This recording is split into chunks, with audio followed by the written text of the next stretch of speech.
Hospital Port is pride and dignity. Stop the New World Order. Welcome to KONA TV, and welcome to this UFO Disclosure 2024 KONA Blue. What's KONA Blue all about, you may be wondering? Well, if you could just maybe cast your minds back a month and a half to when the very, very unremarkable and rather anticlimactic AARO report was released, and ufologists took a very dim view of it, including me, if you remember me talking about it. I did say at the time, when I did my little review, I think I might have done a written review on Hapanmo Voice. Oh, pardon me, as well as doing one, like I'm mentioning in one of my UFO disclosure videos. But I said, there's literally nothing in this report which is of any interest. It's kind of like it is almost verbatim the same line trotted out by the Condon Committee 55 years ago. And I was, reading through it thinking, this is really boring. I did grind my way through it to the end, but it was a really awful situation. I don't need to reiterate the monotony and the disappointment and the tedium and the feeling of betrayal, the feeling of well, this is obviously some kind of backlash, isn't it? Some kind of backlash against the new ufology era, 2017, the UAP kind of revelations and the hearings and David Grush and Lou Elizondo and things like that. Of course it is. That's exactly what it was. And it's something we surely nobody seriously thought there were no reactionaries in this program that were going to take a very upsettingly dim view of these revelations and would push back against it. Of course that was going to happen. It's inevitable. Oh. So, but I did mention actually when I was reading through this document and feeling really bored, there was just one thing in the entire, was it 80 odd page, or however many pages it was, bureaucratic screed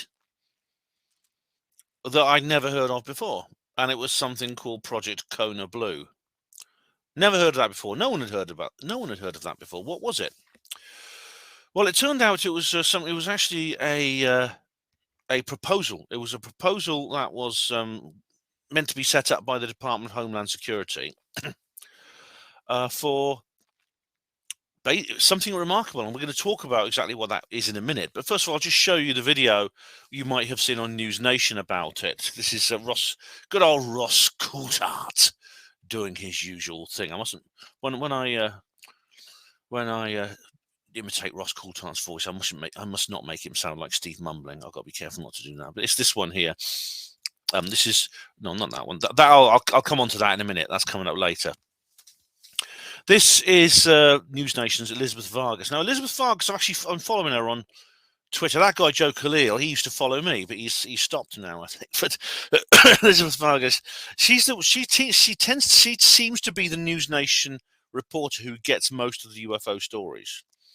And this is just a little quick interview she did with Ross about this subject. What was the KONA Blue program? Joining us now is News Nation's special correspondent, Ross Coulthard. What's your reaction, Ross, to DHS declassifies KONA Blue documents? That's what happened, you see. Are we alone? Because these documents have been classified, and yes, I will be showing you. I will be showing you them in a minute. These declassified, now newly declassified documents in KONA Blue. Good evening, Elizabeth. Well, look, it does sound sci-fi, but I can tell you there are people inside the Defense Department, former and serving, who do believe that the claims made in the KONA Blue documents were authentic. Oh, not that bunch of balloons. Not Corbell's bunch of balloons again. I can't. Honestly, that bloke, he's really gone down in my estimation. Not Ross, Jeremy Corbell. But that's vigorously disputed, of course, by the AARO, the Pentagon's UAP investigation team. They did their historical review and published a few weeks ago, and they said, yes, there was this codename KONA Blue program that was proposed, never implemented, but proposed as a special access program. Yeah, they as to be expected, they've just denied all knowledge of it. or they've denied it's anything significant. Well, when I show you those documents, you may think differently. One of the deepest, darkest secrets in the US government. And they claim at AARO that, of course, they investigated and they found no evidence to support claims of retrieve. See, Pentagon acknowledges secret UFO project. DHS declassifies KONA BLUE project. Yeah. Now, KONA BLUE documents. Now, that was a bit of a surprise. I didn't expect the Homeland Security to do that. Homeland Security are they're rather strange people, Homeland Security, because they kind of, their job, they were set up in the wake of 9/11 to protect the homeland, protect the security of the homeland, hence the name. But they do some rather strange things, including assisting with missing persons, especially when people go missing in remote areas, as David Paulides has been researching. There's a guy called Konstantinos Philippidis, a Canadian skier who went missing in New York a few months ago. I reported on this, and he'd been skiing in this area called the White Mountain, which is an Olympic skiing range, Olympic ski slope, and he just vanished. He turned up late. He turned up later, alive and well, luckily, in very mysterious circumstances. I won't go into details here, but the local mountain rescue teams were sent up to look for him, and they're specialised in that sort of thing. They were assisted by agents from Homeland Security. Why? Why are Homeland? What on earth does a missing skier in the mountains have anything to do with Homeland Security? Strange, that, isn't it? Yes. David Paulides discusses that in his on one of his YouTube videos. I remember. But so Homeland Security is basically the KONA BLUE is connected to them rather than, say, the Department of Defense or the CIA or NASA, where these sort of projects usually emerge from. So this is quite unusual. Non-human technology. All I can tell you, Elizabeth, it does seem to. It's weird because it does seem to be about that. I'll go back slightly. It is a document about. It's not unlike the Psalm 101 documents. If you remember these articles that came out in the wake of the Majestic 12. It wasn't Jamie Chandray. It was someone else who got sent microfilms of the Psalm 101. It's very, very similar to that. Only these have, unlike Psalm 101, the authenticity and the authorship of these documents has been certified. It's not just speculative. No evidence to support claims of retrieved non-human technology. And we really believe them, don't we? All I can tell you, Elizabeth, is that we now have a very clear difference of opinion inside the Defense Department and also inside the intelligence community. Because they're not all singing from the same song sheet. This is what the backslappers don't get. The backslappers are dismissing this whole thing as just a deeper level of the conspiracy. It's disinformation, man. It's a psyop. Yeah, and everyone, Ross Coulthard is a shill and all this bollocks. There's really something more going on than that, isn't there?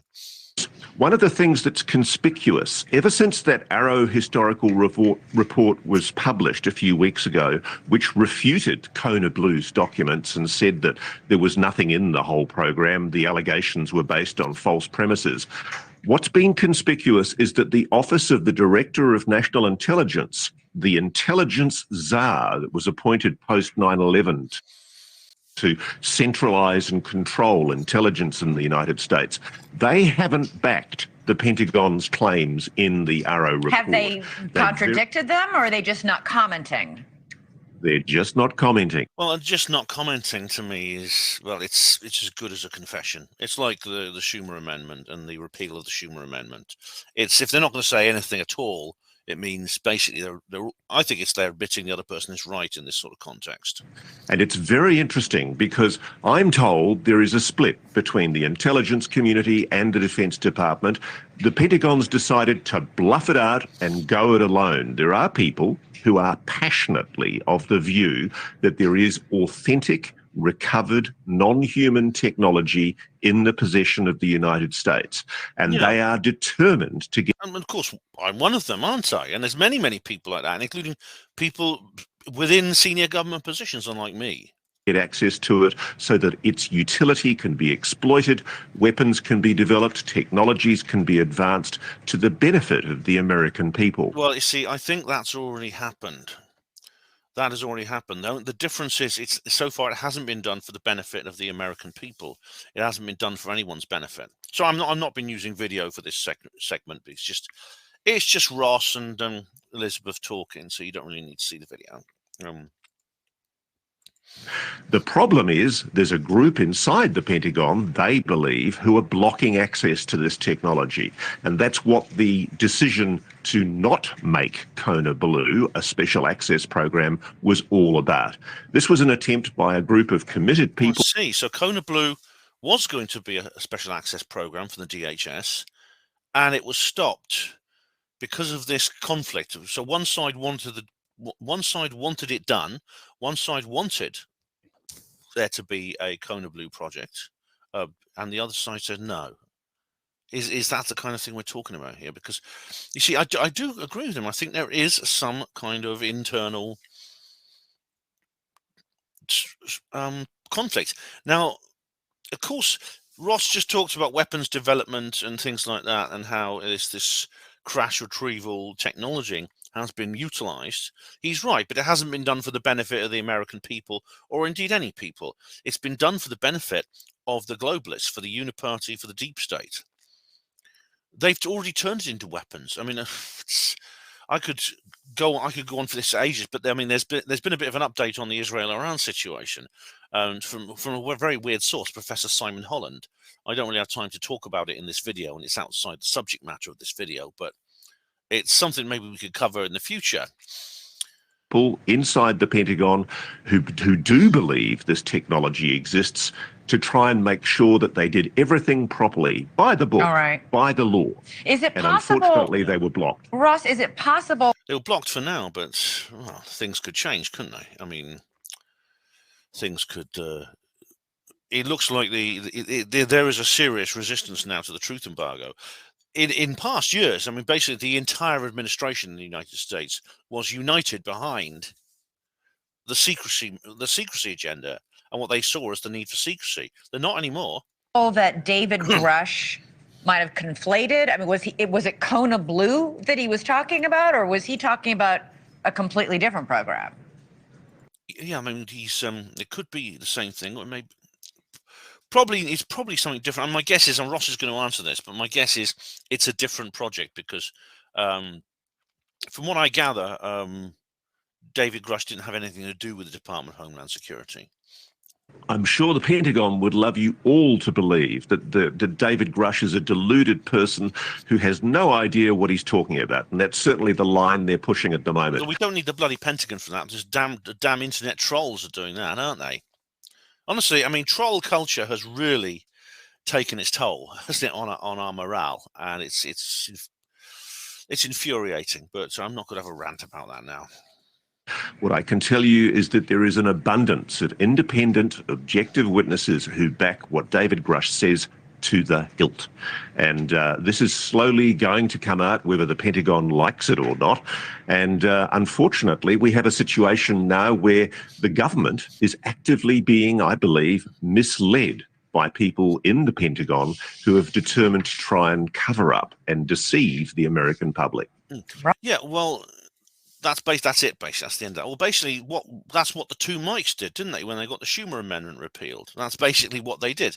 They tried to put this genie back in the bottle. They realized what was going on in Congress. They realized Congress was growing a pair of balls, and they were really seriously starting to investigate serious witnesses like David Grush, Ryan Graves, and David Fravor. And of course, there were lots and lots of others that were sort of waiting in the wings. Including one that there may be a new one, which I'll be coming into in a minute, or a little bit later on. But then suddenly, then of course there is this backlash. Like I said, it's inevitable there was going to be some kind of response, some kind of retaliation, and it was, if we thought otherwise, it was silly. I mean, they've always done this. I mean, ever since the very beginning, with Roswell. I mean, look, by the way, that behind me is you probably recognise what's behind me. It's Hangar 84. It's Hangar 84 at what used to be the Roswell Army Airfield. And this is an old photo of it now. But it's still there. You can go and visit it. If you ever go to Roswell, you can go and visit it. Yeah. Ben, you've got to go there. Yeah, I know. I've got to go to Roswell at some point. I will. So yeah, ever since then, there was allegedly alien bodies stored inside this building behind me, and that indeed you can go in there and have a look. I mean, they're not there anymore. Obviously, that was like more than 75 years ago. But there's always, in those days, you see, even back then, in the days of the Roswell incident itself, you had this kind of confusion in some, maybe confusion or maybe even outright rebellion in some cases. For example, the authorization given to release for the press release, which ended up being, Roswell Army Air Force captures flying disc. That was an official publication. That that wasn't a leak as such. The Colonel Blanchard and Walter Houdt authorized the release of that document.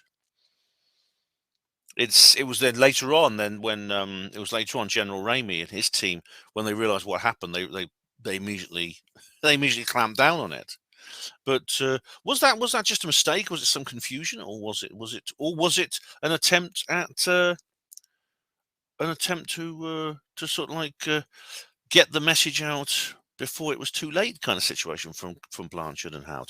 Anyway, that's all beside the point. That's kind of the end of that video now. But let's just look at what let's just revise, have another look at the KONA BLUE reference here. This is in the AARO historical report. This is the only interesting part of this entire bloody however many pages it is, 63-page screed. KONA BLUE, I'm doing my bureaucratic voice. A proposed UAP recover and reverse engineering program. KONA BLUE was brought to AARO's attention by interviewees who claimed that it was a sensitive DHS compartment to cover up the retrieval and exploitation of non-human biologics, quote unquote. KONA BLUE traces its origins to the DIA-managed ORSAP AATIP program, which was funded through a special appropriation and executed by its primary contractor, a private sector organization. Zoom in a little bit. The DIA cancelled the program in 2012 due to lack of merit and the utility of the deliverables. Lack of merit and the utility of the deliverables. What the sweet AF does that mean? As discussed in section 4 of this report, while the official purpose of ORSAP AATIP was to conduct research into 12 areas of cutting-edge science, the contractor team and at least one supported government program also conducted UAP and paranormal research at a property owned by the private sector organization. Skinwalker Ranch, of course. When DIA cancelled this program, its supporters proposed to DHS they create and fund a new version of ORSAP AATIP under a special access program. This proposal was codenamed KONA BLUE, would restart UAP investigations, paranormal research, included alleged human consciousness anomalies, make of that what you will, and reverse engineer any recovered off-world spacecraft they hope to acquire. My God. The proposal gained some initial traction at DHS to the point where a prospective special access program was officially requested to stand up this program, a PSAP. But it was eventually rejected by DHS leadership for lacking merit. That word again, and deliverables. As demonstrated by the proposal package and by statements from the originator, Senators Lieberman and Reid, assumedly Harry Reid, asked that the PSAP be established with the promise of additional funding. The proposed KONA BLUE lines of effort closely mirrored those conducted by the private sector organization for ORSAP AATIP, the private sector organization being Bigelow Aerospace. KONA BLUE advocates were convinced that the USG was hiding UAP technologies. Oh no, let me clutch my pearls. Surely not. They believed that creating this program under DHS would allow all of the technology and knowledge of these alleged programs to be moved under the KONA Blue program. The program would provide a security and governing structure where it could be monitored properly by congressional oversight committees. Right. Of course, these days, as you know, thanks to the two mics, we know that the congressional oversight committees, are being very limited in their power. I mean, the limit of their power is actually very obvious when they go up against Lockheed Martin and Raytheon. The belief was foundational for the KONA Blue proposal, based on the proposal documents and several interviewees who have provided some information to AARO and Congress. All right, that possibly is David Grush. Maybe he does have some awareness of. Maybe I was wrong, and David Grush does have some awareness of KONA Blue, because even though it's a DHS project, it was essentially a continuation. It was taking over the torch from the DoD.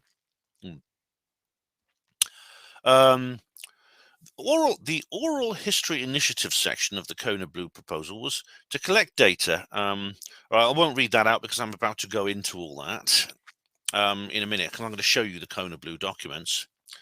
It is critical to note that no extraterrestrial bodies, craft or bodies were ever collected. This material was only assumed to exist by KONA Blue advocates and its anticipated contract performers. This was the same assumption made by those same individuals involved with the AATIP program. The SAP was never approved or stood up, and no data or material was transferred to DHS. KONA Blue was not reported to Congress at the time because it was never established as a SAP and therefore did not meet the threshold for congressional reporting. However, Deputy Secretary of Defense provided a congressional notification concerning the program when it was identified in the spirit of transparency. Right. So, well, you could say that's kind of that's the position of AARO, the DoD's project. So AARO, as Ross Coulthard has just explained, AARO are just denying. They're just saying, well, no, nothing to see here. Move along. But maybe that's not the case at all. That's something we're going to explore next. Okay, guys, let's cool breeze through the KONA Blue documents. So now I'm not the only one talking about this. Obviously, a lot of people on the scene are. This is a good video to watch. It's KONA Blue with Richard Dolan and Micah Hanks. Although I'm halfway through this and Micah Hanks hasn't turned up yet. But it's Jimmy Church and Richard Dolan and Christina Gomez. This is on her channel here, and this is their take on it. What I'm going to give you is my take, which may be different from theirs. And it's possible that people, especially Richard Dolan, probably knows a lot more about this than me. So he may have spotted some things which I don't. So as always, don't just take my word for things. You can always look at other sources. I don't mind if you do that. I won't be offended if you do that. Okay. So this is the document. It's called DHS KONA Blue, AARO DHS KONA Blue. It's just been declassified, as you know. And we'll just take a little look through. It begins with this covering letter, which is essentially the one of two documents. It's like the first of two documents. It's just one-page letter, and it has the header here of the DHS, and it's from the Honourable Kathleen H. Hicks, and Deputy Secretary of Defense, and there's her address. Oh, it's addressed to. Sorry, it's addressed to. Sorry, it says here addressed to her. Sorry, addressed to the Honourable Kathleen H. Hicks, and this is Kathleen Hicks here, who is rather, I must say, rather attractive for a politician. She is the American government official who served as the United States Deputy Secretary of Defense. This is her here. She's the Deputy Secretary of Defense in the U.S., and so that's her. And it just said, "Dear Dr. Hicks, thank you for your letter dated on September the 28th, 2023. So this letter actually is more recent. This is from September last year, as opposed to the documents, as you know, date back much earlier. They date back to it's terminated in 2012. So this was a covert operation in over a decade ago. The Department of Homeland Security agrees to provide the Department of Defense with documents and relevant information associated with KONA Blue. KONA Blue was a DHS prospective special access program terminated on February the 10th, 2012. The following actions were taken. All DHS documents associated with the KONA Blue PSAP are declassified and approved for public release. The strikeout method was utilized to retain visibility of prior classifications, and redactions were made based on policy and legal review. Right. I'm going to go through the redactions. There aren't many, but there are some redactions in this. All pertinent DHS records have been searched, and no additional information associated with KONA Blue PSAP has been discovered. I wonder if that's true. I appreciate your cooperation and support for DHS. Should you wish to discuss this matter further, please do not hesitate to contact me. Sincerely, Christy Canigaro, Acting Deputy Secretary. Right, that's Christine Canigaro is this lady here.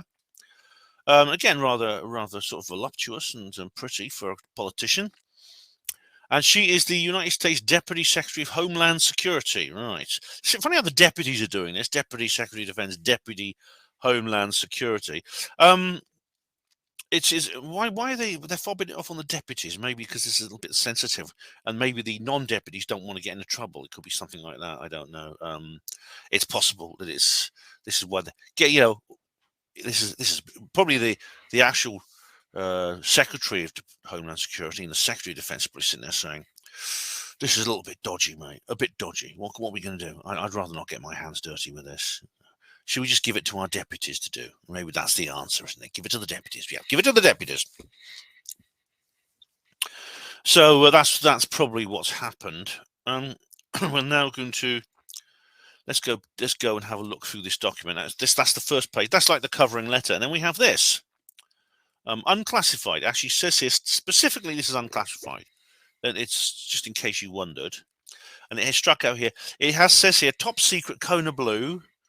No to RN. Now I'll explain what that actually means something. Handle via special access channels only. Right. So that's that kind of thing. Now, yeah, this is it'll explain what these things mean. It explains what these things mean somewhere. I know no foreign means no foreign. It means you're not allowed to. That I know means no foreign. TS is top secret. So where it says TS, that means top secret. NF means no foreign, means do not share with foreign. Do not share with any foreign. KB, I'm not sure what that means. Richard Dolan does explain it in his interview, and I wasn't paying attention. But anyway, it says here at Homeland Security. It begins with this lovely picture. It begins with a picture declassified by Richard D. McComb, DHS Chief Security Officer, declassified 2023 7/18. That's just the way the government write dates. It's basically the 18th of July 2023. That's what that means. And there's a reference number here. Now this picture, I don't know what it is. It looks like some kind of lovely seaside scene. It's not Lytham St. Anne's, that's for sure. It may have a reference to Kona. Now, Kona is, if you look on the map, Kona is a place. Kona is actually it's actually a place in Hawaii. It's actually a part of the big island of Hawaii. And it's its reputation for being very, very nice, very pleasant. There's these beaches and things. That's probably what this picture is. I must say it's rather unusual for bureaucrats to be so aesthetic. Normally, it's all white paper, black text, and nothing else. But they've decided to say, let's put a pretty picture in, shall we? Let's put a pretty picture in. Yeah. Look at the original date, though. The original declassification date was way in the future, 2036, the 20th of April, 2036. That was the original declassification date. And obviously that's been moved forward, as you can see here, to 2023. But obviously even the 2036 thing doesn't mean anything. We know that because of the government's. If you remember that the documents for the Jack the Ripper murders were classified for an entire century, when they were the police, the Metropolitan Police, decided to keep them secret for an entire century. So everyone was in enormous anticipation. Christopher Knight wrote that book in 1988 because that was when the documents are going to be released, and the Met just simply classified them for another century. So probably they knew that, that's just kicking the can down the road. Let the future officers deal with it in the 2030s. They can always classify it again for a bit longer. But anyway, that's this here classified by US for S&T OCA. I don't know exactly what that means. This is just a reference number here. And it just says here, the US Department of Homeland Security is acknowledged as the sponsor of this work. Pre-decisional draft do not release. Right. And again, the top secret thing is struck out there. And there's another pretty picture.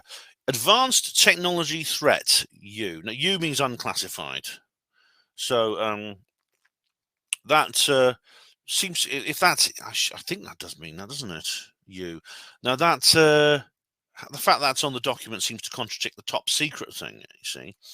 But anyway, it says U project description. It's possibly these are references to unclassified material. I don't know. Or maybe the U means something different. But anyway. And it's repeated here. Top secret KB, not foreign. This project description will investigate, identify, and analyze sensitive information, advanced materials, and technology to increase the basic knowledge of potential emerging and or disruptive scientific and technical data. How can technical data and scientific data be disruptive? Oh, it's interesting. It's interesting the words they use. Merit and deliverability. It's these. Bureaucrats do that. They speak in this gobbledygook. They use these weird words when they're trying to say something in a very guarded and kind of ambiguous way. You can see whoever's writing this is thinking is probably on the phone to their lawyer saying, "How do I say this? How do I say that?" That kind of thing. And again, this project addresses basic, applied, and advanced research and technology demonstrations in order to identify and anticipate threats to the U.S. homeland. Well, the biggest threat to the US homeland is actually already in the government, I think. But anyway, a unified approach will be used for data collection and analysis, advanced technology acquisition, applied technology theory demonstration, and consciousness studies. That's interesting. I mean, all this, of course, refers to the technology that they might acquire somehow from the Choikoms, presumably, or the Norwegians. not aliens, but consciousness studies. That's very interesting. Why consciousness studies? And it says here at the bottom right, bottom left, planned research objectives. All deliverables, that word again, deliverables are dependent on the initial analysis and assessment of associated existing and discovered information and material. Right. Dependent on the initial analysis and assessment of associated existing and discovered information and material. So that means whatever, I don't know, what is a deliverable? Whatever a deliverable is, it can only be analyzed in relation to what they have already found with other information and materials, which is fair enough. And it says here, describe the potential outcome, bracket S, outcomes. DHS&T, oh, that's it, Scientific and Technical Division, that's right, sorry. That was actually up here, wasn't it? Yeah, S&T, US for S&T, the Scientific and Technical Division of the DHS. Yes, I know what that is now. Has the prospect to identify a unique class of scientific and technology threats and opportunity. A unique class. I wonder what that means. It says here, this says HVSA. I don't know what that means. That's HVSACO. It's struck out anyway, so it no longer applies. Anything, all these things that are crossed out are like what they used to be, but they're not applying anymore. So this is going to be quite long. There's 56 of these pages, just to let you know. Achievement of basic research goals will place DHS&T at the forefront of applied science and opportunities involving advanced technology. Customers and partners, customers/partners, DHS components, USG, and private sector. Yeah. So US government and, of course, the military-industrial complex. Now, this is FY's financial year. This is funding. Right, financial year 12, 13, 14, 15, 16, 17, 18, although, as we know, it was cancelled in 2012. Total funding in millions of dollars. 12, 25, 35. So it's going up. So the initial budget was going to be $12 million, then $25 million the following year, $35 to $50 million in 2014, and then to be decided. And again, top secret KONA blue, no phone. It's easier to read. It's like the text is slightly easier to read here. It's crossed out here. Handled via special access channels only. Yeah, so it's just simply that's the disclaimer at the bottom. And again, you have this heading here, which is exactly the same. 1. What is the research need? What is the research need? This research is a congressional interest item. Right, so it's an item of interest to Congress. Yeah, so long as Congress doesn't start interviewing witnesses and setting up hearings and going to skiffs and doing what Tim Burchett and Luna and Anna Paulina Luna is doing, I suppose.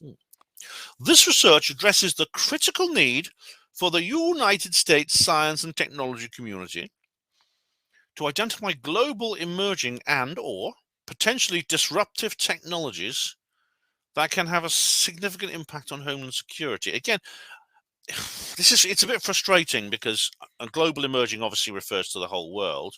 Potentially disruptive technologies could mean anything, and it's whoever's writing this is obviously referring to something they know about, and they communicate. Some of the people reading this will also know what that means, but they're not actually explaining what it means. Based on analytical assumptions and uncertainties, this research is pivotal to defining the impact of global science and technology on the elements of national power and security. Right, yeah, again, it's gobbledygook, but based on analytical assumptions and uncertainties. The focused collaborations on the knowledge-based deliverables. Stop saying deliverables. I don't know what it means.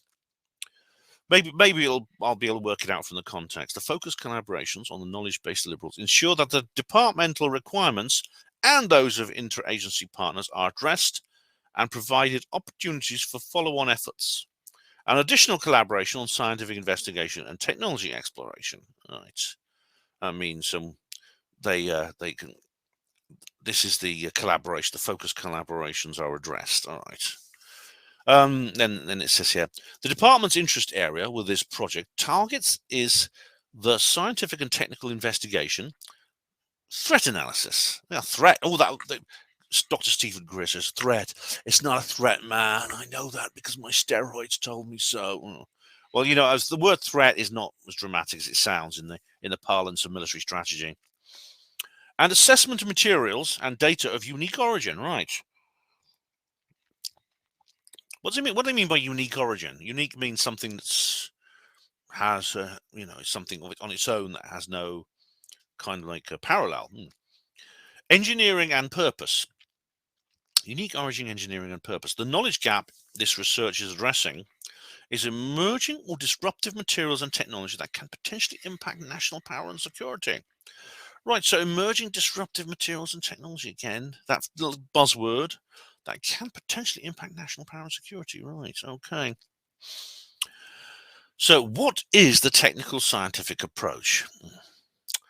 This research addresses the question of 1, what emergent technologies and applications are potentially harmful to the US, vital and major interests? And 2, what vulnerabilities and opportunities does any new technologies present? Right, so these are technologies that are potentially harmful, but also could present opportunities. Yeah. Success and vulnerabilities. Yeah. Successful concept and principle validation provides strategic, scientific, and technical direction. Focus and planning for technological exploitation and solutions, and the strategic planning for countermeasure and mitigation effects throughout the Homeland Security enterprise. Right. I think that basically means that they're saying that studying this deliverable, whatever it is, means that you can build defenses against it to protect the country from whatever threat it poses. I think that's what it means. Look, you're gonna have to excuse me, guys, but I've never been in politics. My government service was as a hospital porter. So I have been in government service, but I've never had to deal with paperwork when I was a hospital porter, and so I'm not familiar with this kind of language. So I'll interpret it as best I can. But Richard Dolan will have done a better job because he studied this at university. So go and watch this interview with Dolan. You know. Specific methodologies used to assess available material, technologies, and observations may require nuanced approaches, that which will undoubtedly be of significant interest to foreign intelligence security services. That means, I think that they're saying that we have to be on our guard against spies. Four research centers. There's 4 research centers: the Data Collection and Analysis Center, the Advanced Technology Center, the Consciousness Center, and the Technology Application Center will investigate and inventory available information and materials, investigate emerging and/or disruptive advanced materials and controls. This is where it gets interesting. Alternative energy power source generation opportunities, temporal translation, human effects and interface, signature reduction and weaponry, as well as technology integration. That's where it gets more interesting. Firstly, there's something called the Consciousness Center. And again, they mentioned consciousness studies earlier on. So what the hell does that mean? And then it talks about alternative energy power source generation opportunities. That, of course, means what loonies like I have long suspected, that, you know, the study of crashed extraterrestrial technology has led to the development of free energy technology. I mean, it's not the only source. Obviously, people like Nikola Tesla, who are all completely human and didn't need any aliens' help to do it, have also created that kind of technology. But it looks like an alien civilization, an extraterrestrial intelligence has done so too, and the means by which they achieve this has fallen into the hands of humans, and given us the ability to back engineer it. I don't know what temporal translation means. Human effects, and that human effects could refer to medical problems like John Burroughs and the illnesses he had. Interface, signature reduction, and weaponry. Right, interface. Human effects and interface, right? Human effects, sorry, it's a sentence. Human effects and interface. The interface could refer to communication between humans and ETs. Now, signature reduction and weaponry. Signature reduction means, I assume, means stealth technology. The signature would be like sound or radio emissions and primary radar reflection, things like that, which can be reduced with technology. And weaponry, obviously, as well as technology integration. 3. This has a U bracket on it, meaning unclassified, I think. What are the anticipated results and value of this research? This research is pivotal to identifying the source and substance of associated material and assessments of a previous investigatory USG programs. Previous investigatory. So this is not the first time this has been done. Is that what you're saying? And to identify and define the impact of the unique science and technology applications on homeland security. Oh, pardon me. The exploratory research provides opportunity to increase our basic knowledge of a science or phenomenology. So you learn a lot in terms of your general knowledge by studying these things. I think that's what that means. This effort provides the potential to influence technological solutions and strategies to sustain the elements of national power and homeland security. To influence technological solutions and strategies, right, meaning it could be weaponized, I think, yes. Success of this research is predicated on the scientific investigation and assessments of available material. Continuity of effort can generate actionable, quote unquote, follow-on research contributing to continuing discovery, research investments, possible countermeasure technology, and USG policy development. Right. So the success is predicated on the scientific investigation assessments of, right, yeah. Continuity of effort can generate actionable follow-on research, meaning this could lead to possibly a proliferation into other areas. I think that's what they mean. Research investments, possible countermeasure technology. What is innovative about this work? This knowledge-based research addresses the analytical assumptions and uncertainties of emerging and disruptive technologies. At some point, hopefully they do explain what emerging and disruptive technologies actually bloody means, or material. That could potentially threaten vital and major US interests, such as the security of land, air, and sea borders, and citizens, or critical infrastructure, or economic resources. So that, obviously, this emerging and disruptive technology and material is something very worrying, dangerous, potentially a threat. The potential also exists that outcomes and follow-on research and evaluation efforts will provide the US with a unique ability to increase any of the elements, political, economic, military, and moral, psychosocial (social cohesion) of national power, as well as enhancing national security and developing resilience to disruptive technology potential. Right, this is a bit concerned because it's basically just repeating the same thing, saying studying this, doing this project could have like benefits for this country. That's what it's saying. But it also mentions here a political, economic, military, these elements here, moral, psychosocial (social cohesion). That's brackets within brackets. Psychosocial social cohesion. That's I don't know exactly what it means, but it sounds sinister. It sounds a bit Tavistock Institute-y. 5. What are the next steps? This focused research provides an immense opportunity of discovery and validations that are the basis for further community interests, proof of principle, and proof of concept efforts that will determine the strategies for adaptation, countermeasures, and mitigation through applied research initiatives. Follow-on efforts allow for the identification and resource planning and execution for immediate, near-term, and far-term technology solutions to monitor and manage risks for border and security operations and infrastructure protection, exploitation of the new techniques and analytical tools, also enhance continued research opportunities. Again, it's a long-winded, very verbose sentence that could refer to many things. So, I mean, what I'll do is, if I can't understand, if I find a sentence or paragraph too hard to interpret, I will just move on. All right, guys, you can get old Doley to look into it for you. Due to the advanced nature of the research in this project and security considerations, no defined applied research efforts to this program are specifically identified at this time. Right. This is due to the advanced nature of research in this project. No defined applied research efforts are identified. Well, surely they must have some idea about what they're going to do, don't they? However, the research results of this project should be readily used by the department in the future. There are no known transition concerns at this time.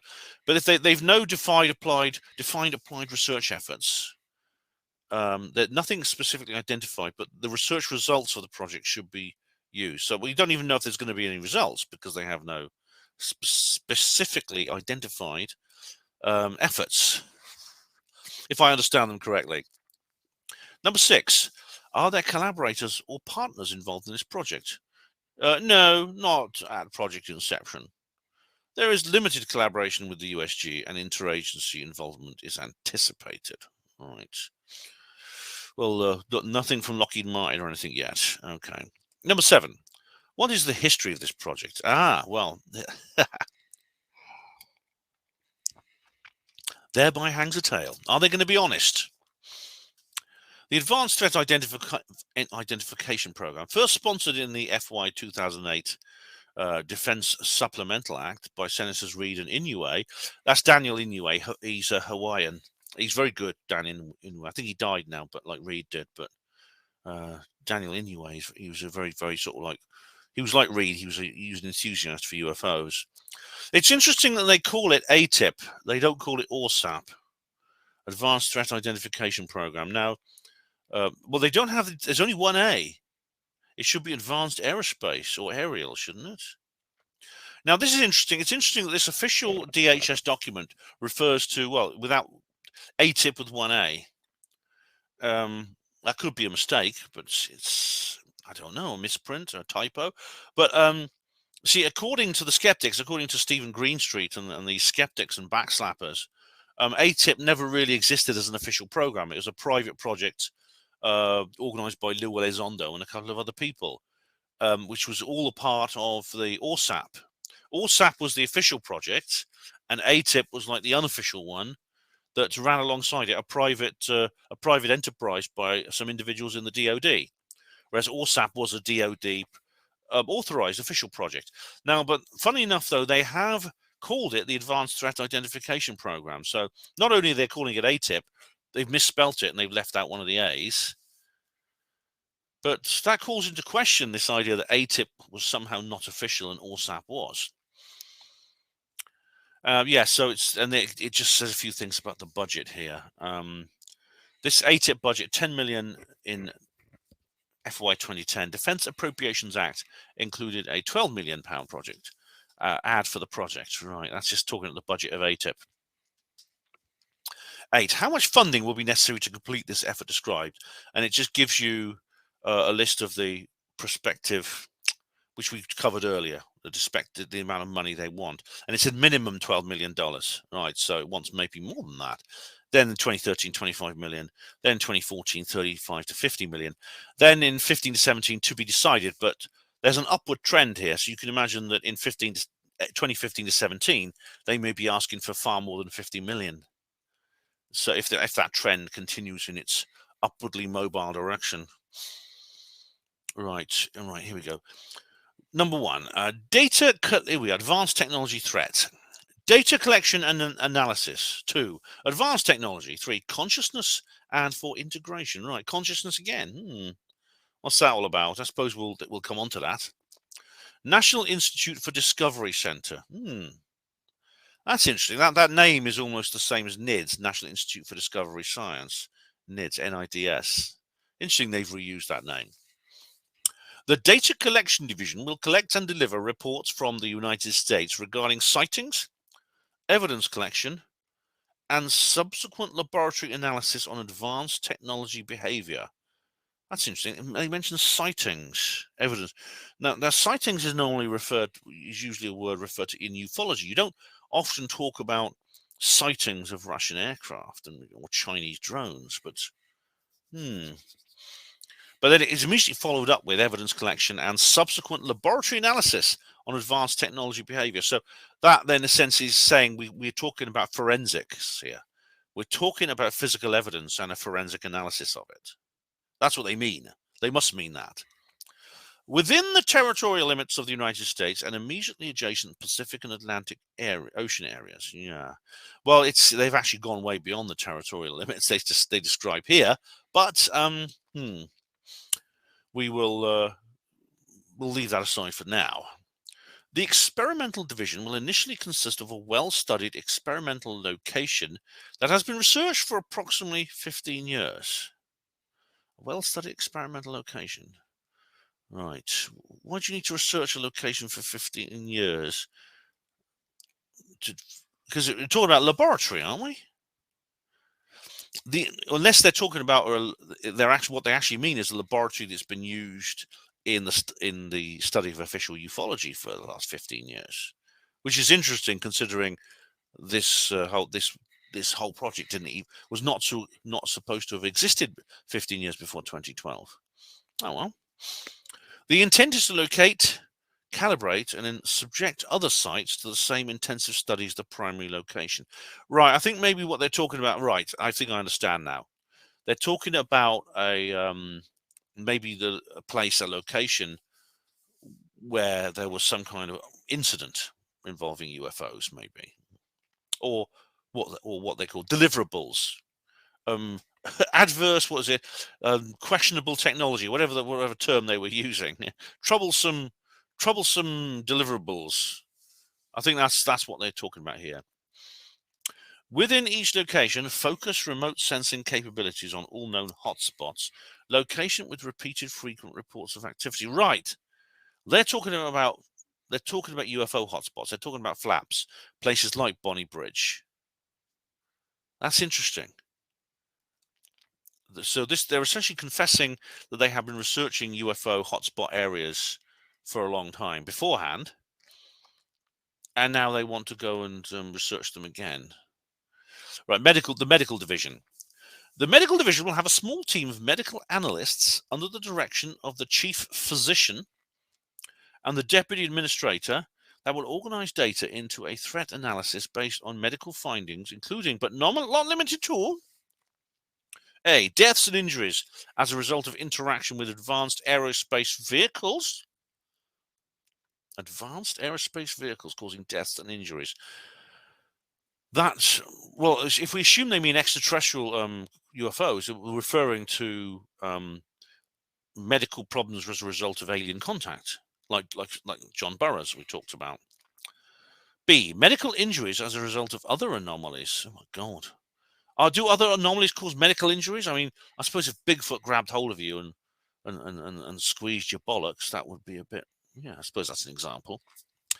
Collateral injuries and physiological effects to family members. Oh, right, family members. Yeah, that refers to possibly members of the family who may have suppressed memories of having the same experience. Honestly, read the book Communion or watch the film with Christopher Walken about Whitley Strieber and the fact that he had these contact experiences when he was in this, when they were away on holiday, and then these carried on. Eventually, it turned out that the rest of his family also had contact experiences, but they had no actual memory of it to begin with.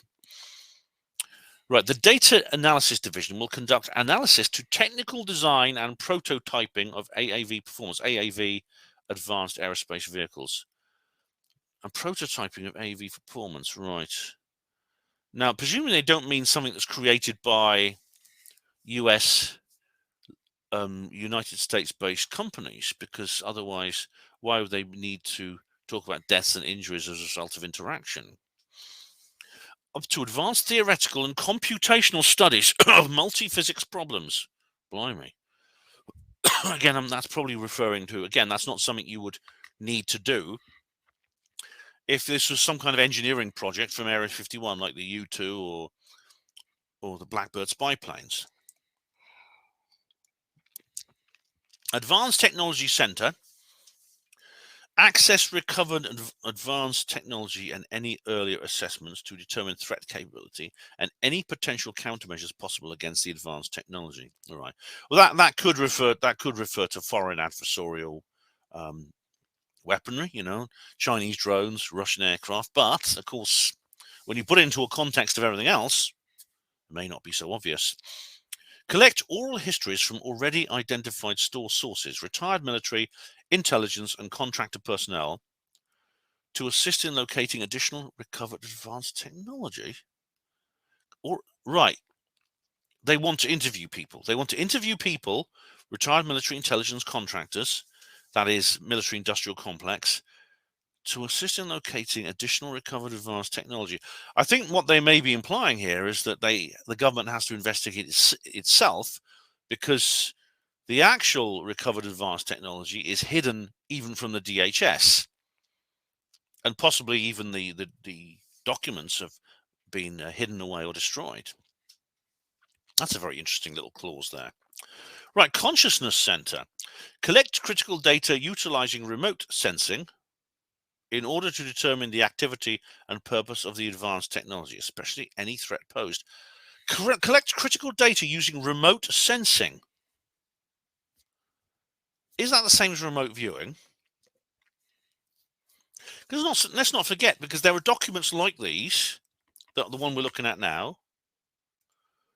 There are documents like these that relate to remote viewing using essentially extrasensory perception. If you ever read Ingo Swann's Penetration or watch Third Eye Spies, the movie, these documents exist in that field as well. Right. In an expanded role, remote sensing and related technologies may present an invaluable aid in countering illicit activities conducted against the US. Demonstrations of capability will be made. Right. That may refer to what Uri Geller was doing, because he spied for Mossad and the CIA using his abilities. Demonstrations of capability may be testing the psychics, like Russell Targ and Hal Puthoff used to. Hal Puthoff, currently of AATIP, In the early 70s, he was studying people like Uri Geller and Ingo Swann to see what they were capable of in a public scientific study at the Stanford Research Institute, which then later went black budget. According to the skeptics, it was cancelled because it didn't work, but no, it went underground. Integration Center. Focal point for the integration of information and data from other centers and report writing, follow-on basic and applied research proposals and efforts to be identified. That refers, I think, to the management of the whole project. Next steps. USST recommendation. Right, SST. I don't know what that means. SAPOC members, pre-briefing, SAPOC, SAPOC, decision briefing, special access projects, OC, organizing council, I don't know what that means, and SST, I don't know what that means. It'll probably explain backup. Okay, back up. Well, no, it just says one word here: advanced technology threat backup. That's all it says here. Right. Advanced technology threat. Points of discussion. Funding amount. Delivery. Bob H. Mike. A discussions, and then it talks about the budget again. Contracts. SOW. S-O-W. Don't know what that means. Facilities. I have SCIF. Now, we know what SCIF means, don't we? Special Compartmentalized Information Facility. That's become SCIF has become a little bit of a notorious acronym in the last few years. SCIF planner, size, location, amount of, AMT is amount, I think, amount of use, optional configuration. Oh, it's an abbreviation. There's a couple of abbreviations here. Amount of use, optional in configuration, or optimum. I don't know what that means.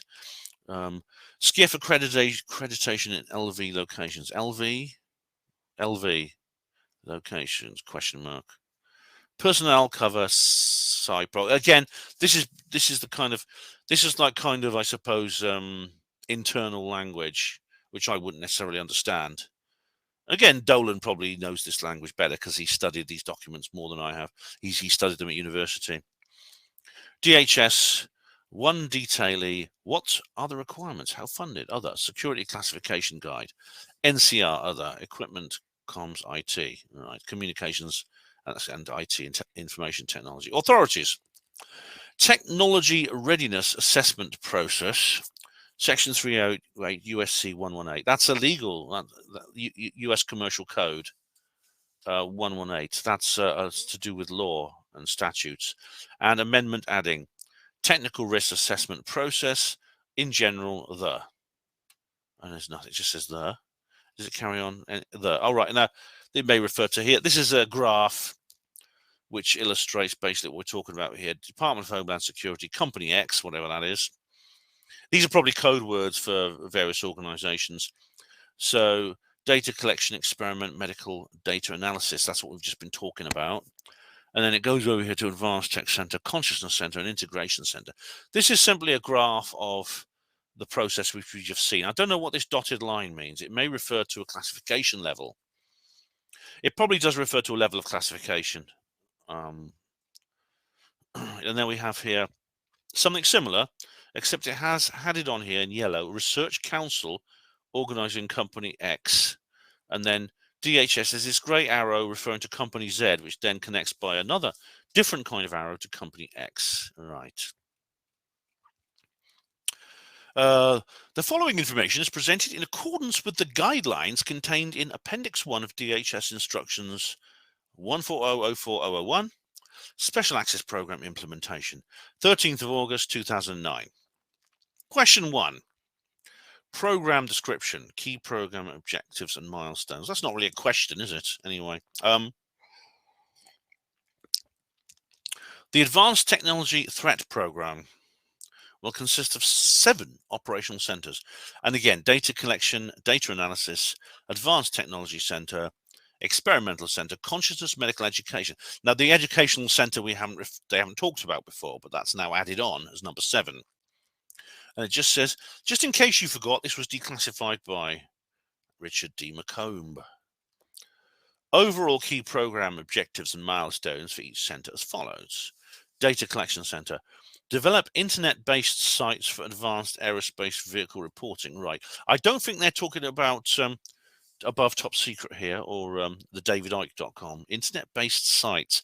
I presume they're not they can't be referring to the World Wide Web here for reporting of AAVs, advanced aerospace vehicles. Expand editioning warehouse, 22,000 reports. 200,000 reports. So they're saying that these reports are very numerous then, because they need to expand the data warehouse. Deploy in-house investigators on select cases. That would mean, I assume, the people knocking on your door and saying, "Oh, what did you see then?" Because I know people I know people who have seen something strange, and they have had people knocking on their door. Some of them claim to be police officers, others say other things, just wanting to know more about it. And it's not like the Men in Black. Obviously, the Men in Black are a bit more mysterious than that. But these are definitely humans who obviously work for some kind of government agency. Operation Liaison Center for cooperation with state, local, and tribal police and the FBI. Right. The tribal police refers to Indian reservations. Now, does that mean that there is a prevalence in Amerindian communities for this particular phenomenon? Is that what it means? FBI, of course, refers to Mulder and Scully. Oh, I wouldn't be surprised if there is some kind of real Mulder and Scully. There has to be. Data Analysis Center, coordination center hub of all other centers. Maintain in-house technical computational laboratory facilities capable of physics, chemistry, biology, and engineering analysis. Advanced Technology Center. Analyze, recover technology in collaboration with major aerospace and electronics companies. So, right, it said earlier on that they had no partners. Do you remember that? They asked, does the DHS currently operate with any partners on this project? And they said no partners at this time. And now they're talking about collaboration with major aerospace and electronics companies. Set up protocols for obtaining access to materials newly acquired. In other words, only let people briefed into this project see them. Operate an assessment team consisting of the best scientists and engineers available to the government. Those are not, I should point out, some of the best scientists and engineers in existence, only those who are available. That's two different things. Collect retirees' oral history on recovered technology in present location. Again, interviewing people. Okay, so we have here now experimental centers. Determine geographic locations within the US where anomalous activity occurs on and there's a little black circle. I don't know what that means. Occurs on it's almost like there's something wrong here and they missed out a bit. Maybe on a regular basis, or on certain occasions, or on certain times of day. I don't know what that means there. Anyway, it just goes on to say experimental centers. Oh, I see. Right. This seems like there was this has like been double printed, like the print. There was someone jogged the printer and it moved on to a different line. Determine geographical locations in the US where anomalous activity occurs on a regular basis, as I predicted. Subject at least 2 of these best locations to intense sensor and human observation studies while monitoring activity at others. Again, they're referring to official. This is official studies of what we do. Field researchers into UFOs. Consciousness Center. Expand on remote viewing. They said it, remote viewing. They used the term remote viewing and remote communications to communicate, retrieve data, and transport across dimensional, and transport across dimensional space-time barrier. This isn't some kind of science fiction thing, is it? This is serious. This is real. This is not like just. Wasn't made up by George Lucas, or was it? Or Gene Roddenberry. I mean, develop remote viewing countermeasures. Right, now that could refer to, in a sense, psychic warfare. Remote viewing countermeasures. That is ways of preventing remote viewers. Apparently, to stop a remote viewer seeing something requires another remote viewer. There's like psychic defenses and things like that, or even occult. There's even occult measure. There's even occult protection spells and things like that. I mean, is that what they're referring to? Study consciousness interactions with and control of technology. The medical center. Study physiological and psychological effects of interaction with vehicles and anomalous phenomena. Again, they say they're getting a bit. They seem to be getting a little bit more explicit on this page. We've heard the term remote viewing, dimensional space-time barrier, and now anomalous phenomena. They're not talking about advanced aerial vehicles or deliverables anymore, or disruptive technology. They're saying anomalous phenomena. Develop a volunteer corps, expenses reimbursed, to support the collection efforts of the data collection center. Who would this volunteer corps consist of? Who would then have their expenses reimbursed? People like us? Who are they talking about? Continue to maintain the world's largest libraries on advanced aerospace vehicles and associated phenomena. Blimey. Yeah. Question 2. Justification for need. Remote vision, remote communications, and de-rematerialization techniques. Bloody hell. This is like, oh my God, this is like Majestic 12. It's, well, the difference is the authenticity of Majestic 12 is disputed. This one is not. To observe, communicate, retrieve data, and transfer matter across dimensional and space-time barriers.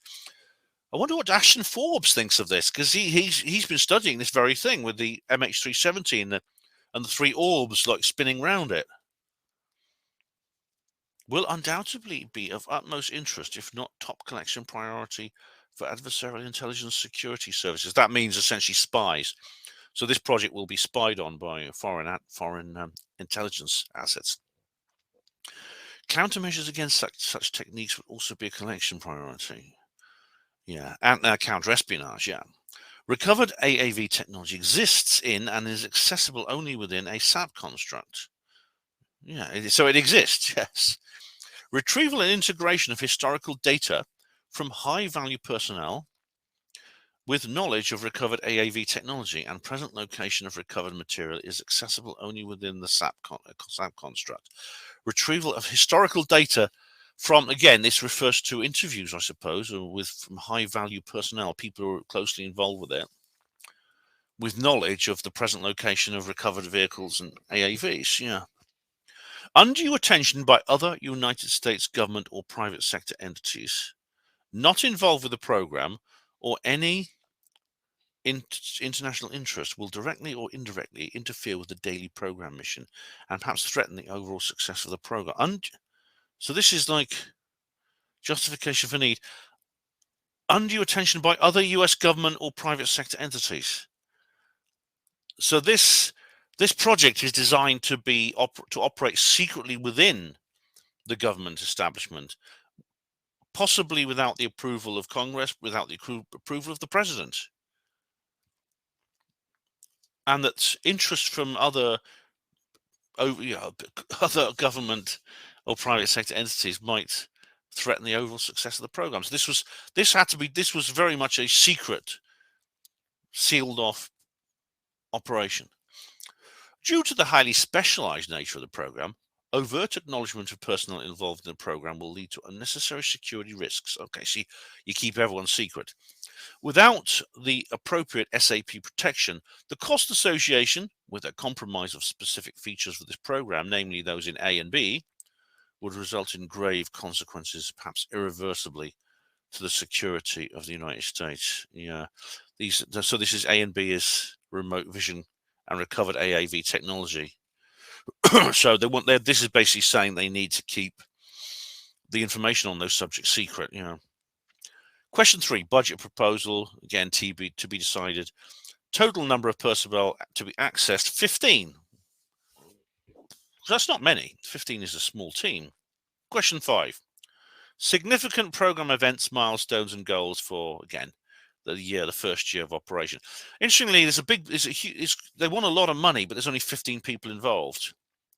So as you showed earlier, their budget was going to rise to up to $35 to $50 million and possibly more in the following few years for just 15 people. What are they doing? I mean, do they have I don't know, gold office chairs or something. Introduction. Here we are. This is milestones. The following is a broad program structure to address the AAV problem with regard to potential threat. The structure consists of two primary components or centers. An advanced technology center that addresses evaluation and exploitation of advanced technological hardware and associated documentation to date. And an experimental center's effort to address the gathering of further data concerning AAV and related anomalous phenomena from specific geographical sites on the basis of site monitoring. Right. So that refers again to the locations they were going to look at. In support of this proposed two-prong focus, a number of additional centers are required. Data collection center, data analysis, conscious center, medical education, as we've referred to before. The data collection center. All right, this appears to be a repeat of what we saw earlier. The internet-based sites, the warehouse for 200,000 reports. The in-house, this is different. Utilize multiple teams of in-house investigators to investigate eyewitness cases involving AAV technology with the following criteria. More than one eyewitness. B, less than 600 feet from the witness. Right. So less than 600 feet from the witness doesn't refer to a radar operator on a destroyer picking up something from 100 miles away. Less than 600 feet from the witness. So referring specifically to individual eyewitnesses. C, physical evidence, traces on the ground and vegetation. Again, aeroplanes don't do that, do they? Helicopters don't do that. Drones don't do that. D, electromagnetic effects. That's not drones, is it? That's like the Cash Landrum thing, isn't it? Which, of course, and indeed, that's a follow-up here. E, physiological, pathological effects. Again, that refers to the medical situation. John Burroughs, I mentioned, but also Betty Cash and Vicky Landrum. I hope I've got their first names right. These two women, and there was a young boy in the car who saw an UAP which appears to have had ionizing radioactive effects on the vehicle and on them. Funnily enough, it happened the exact same day as the Rendlesham Forest incident. Expand the investigative equipment inventory necessary to fully equip expanded investigative teams. To equip fully. I wish people wouldn't split infinitives. Equipment inventory, right? Something very expensive. If it's going to cost $35 to $50 million, it's not a pair of binoculars. I wonder what they're talking about. The in-house equipment inventory will be itemized upon request. Utilize selected investigations from other professional groups with experience in AAV investigations. Right. That may well mean civilian UFO organizations or amateur groups. This will increase data collection coverage of these events in the United States. That might simply mean referring, just monitoring the MUFON database, or it may actually involve talking to people. Excuse me. Actually, meeting up with people and talking to them. I don't know. Expand liaison center with rural law enforcement. Oh, right. So you see, they are actually talking about bringing people in from the outside, civilians. A highway patrol, sheriff departments, and police departments. The U.S. Coast Guard under DH auspices. U.S. Border Surveillance under DH auspices. U.S. Wildlife Service, Fish and Wildlife Service, and it just gives the Department of Interior. Park game wardens under National Park Service. That's interesting, park game wardens, because as David Paulides has been discussing, the DHS seems to have a strange interest in these missing people, as does the FBI. And you'd think they'll be outside their remit. And, of course, the Federal Aviation Administration. Current systems include all air traffic control and commercial private aircraft pilots. Yeah, the FAA, of course, you remember several FAA officials spoke at the Greer's hearing in 2001, didn't they? If you remember, John Callahan was the most interesting. He talked about the Alaska incident, Captain Teraheuchi. Yeah. Deliverables. Here we go again. Deliverables. Internet site master data and master data warehouse. Right. Data analysis center. Upgrade the data database analysis capabilities to maximum searchability, pattern determination, and predictive analyses. Right. Presumably not searchability via Google. Expand in-house photographic analysis capabilities, also including, but not limited to FLIR. All right. We know all about FLIR now, don't we? Because of those New York Times, those the Go Fast and the gimbal. Maintain technical, computational, and laboratory facilities capable of physics, chemistry, biology, engineering, electrical, materials, nuclear, etc. analysis. Data analysis with the AFOSI, that's the Air Force Office of Special Investigation. That was Richard Doty's organization where he was. Discuss joint collection and analysis of historical and recent cockpit recordings and ECM, that's electronic countermeasures, recordings from Air Force, Navy, Marine, Army. Yep. And of course, that includes the kind of things we've seen from the Go Fast and gimbal, etc. 2. Records, reports, raw data, and threat analyses pertaining to, but not limited to, the AAVs tracked by any agency or armed service within CONUS, something US, combined operating something US. Okay. All data from low Earth orbit, that's presumably satellites, lunar and Mars associated data, both historical and contemporary. Lunar and Mars. So from NASA, I see. So that's not referring to like secret bases on the moon and Mars, not yet anyway. Satellite data on unknown targets from the NRO, National Reconnaissance Office. Now that I think was Grush. I think David Grush actually worked for not the NRO, something associated with the NRO. Other uncorrelated imagery data from NGIA, National Geospatial. That's it, intelligence agency. That was Grush's group. That was his outfit, National Geospatial Intelligence Agency. Trajectory tracks of uncorrelated targets from NORAD, Northcom, MIT, Massachusetts Institute of Technology, is that? Lincoln Labs, etc.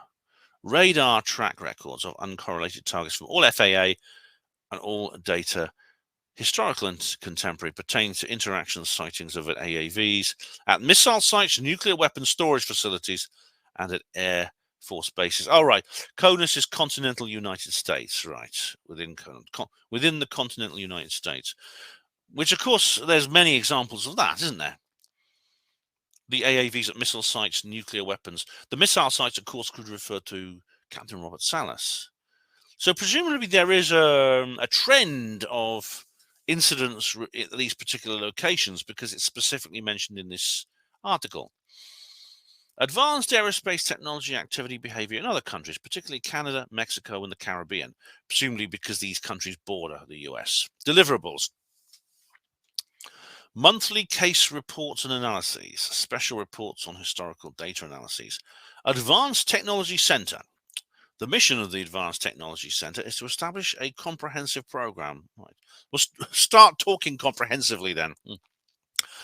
First, to gain access and inventory all existing caches of advanced aerospace vehicles, materials and documentation within CONUS, whether residing in archive storage or under active program investigation in national laboratories, government organizations, and or contractors. Right. So basically they want information that previously was not available to the DHS. That's what they're saying. They want access to other information so they can research it and put it into context of contemporary reports. I think that's what that means. Secondarily, to set up protocols for obtaining access to materials newly acquired from sources both domestic and foreign. Again, same thing, but newly acquired. Finally, a program of evaluation based on the best of modern technology assessment teams and tools. Right. A dedicated management team will be set up to guide and oversee program actions. An in-house staff to perform technical assessment and analysis of both hardware and documentation will be established. Well-equipped, secure storage and laboratory facilities will be provided for in-house investigation and evaluation activities. In addition to in-house technical efforts, a program will be established to harness the talents of specialists with required expertise on an as-needed basis via both the use of in-house sabbaticals and outsourcing of subcontracts. Right, that could refer to the recruitment of people like J. Allen Hynek, Gary Nolan, and Bob Bigelow. Yeah. Of special interest in this category is contact with military personnel and contractors presently or retirees previously involved in AAV evaluation programs. Again, that refers to finding out information from human intelligence sources by interviewing them. A full-time support staff to administer and expedite the above requirements will be established. Deliverables again, an inventory of AAV hardware materials and documentation suitable for archiving under appropriate security conditions in a database format will be established. So for there to be an inventory of AAV hardware materials and documentation, they must exist. They're saying that they're not, you never find, say, in a document like this, an inventory of Santa Claus and fairies and unicorns, hardware and materials and documentation. You'd never hear that, would you? You only hear it for something that is actually real and exists. Based on the identification of and negotiation with present holders, stewards of AAV hardware. Right. See again, present holders and stewards of AAV hardware materials documentation. Governmental or privatized. Protocols for information sharing and access will be developed. Again, they're saying this is an ongoing situation that has validity and has a presence in the past. While the above infrastructure is being established, teams of investigators will begin a process to prioritize low-hanging fruit, quote unquote, versus long-range potentials. Low-hanging fruit versus long-range potentials with regard to possible disruptive technology exploitation and/or threat potential in the hands of potential adversary with assessment reports provided. Okay, so they want immediately to begin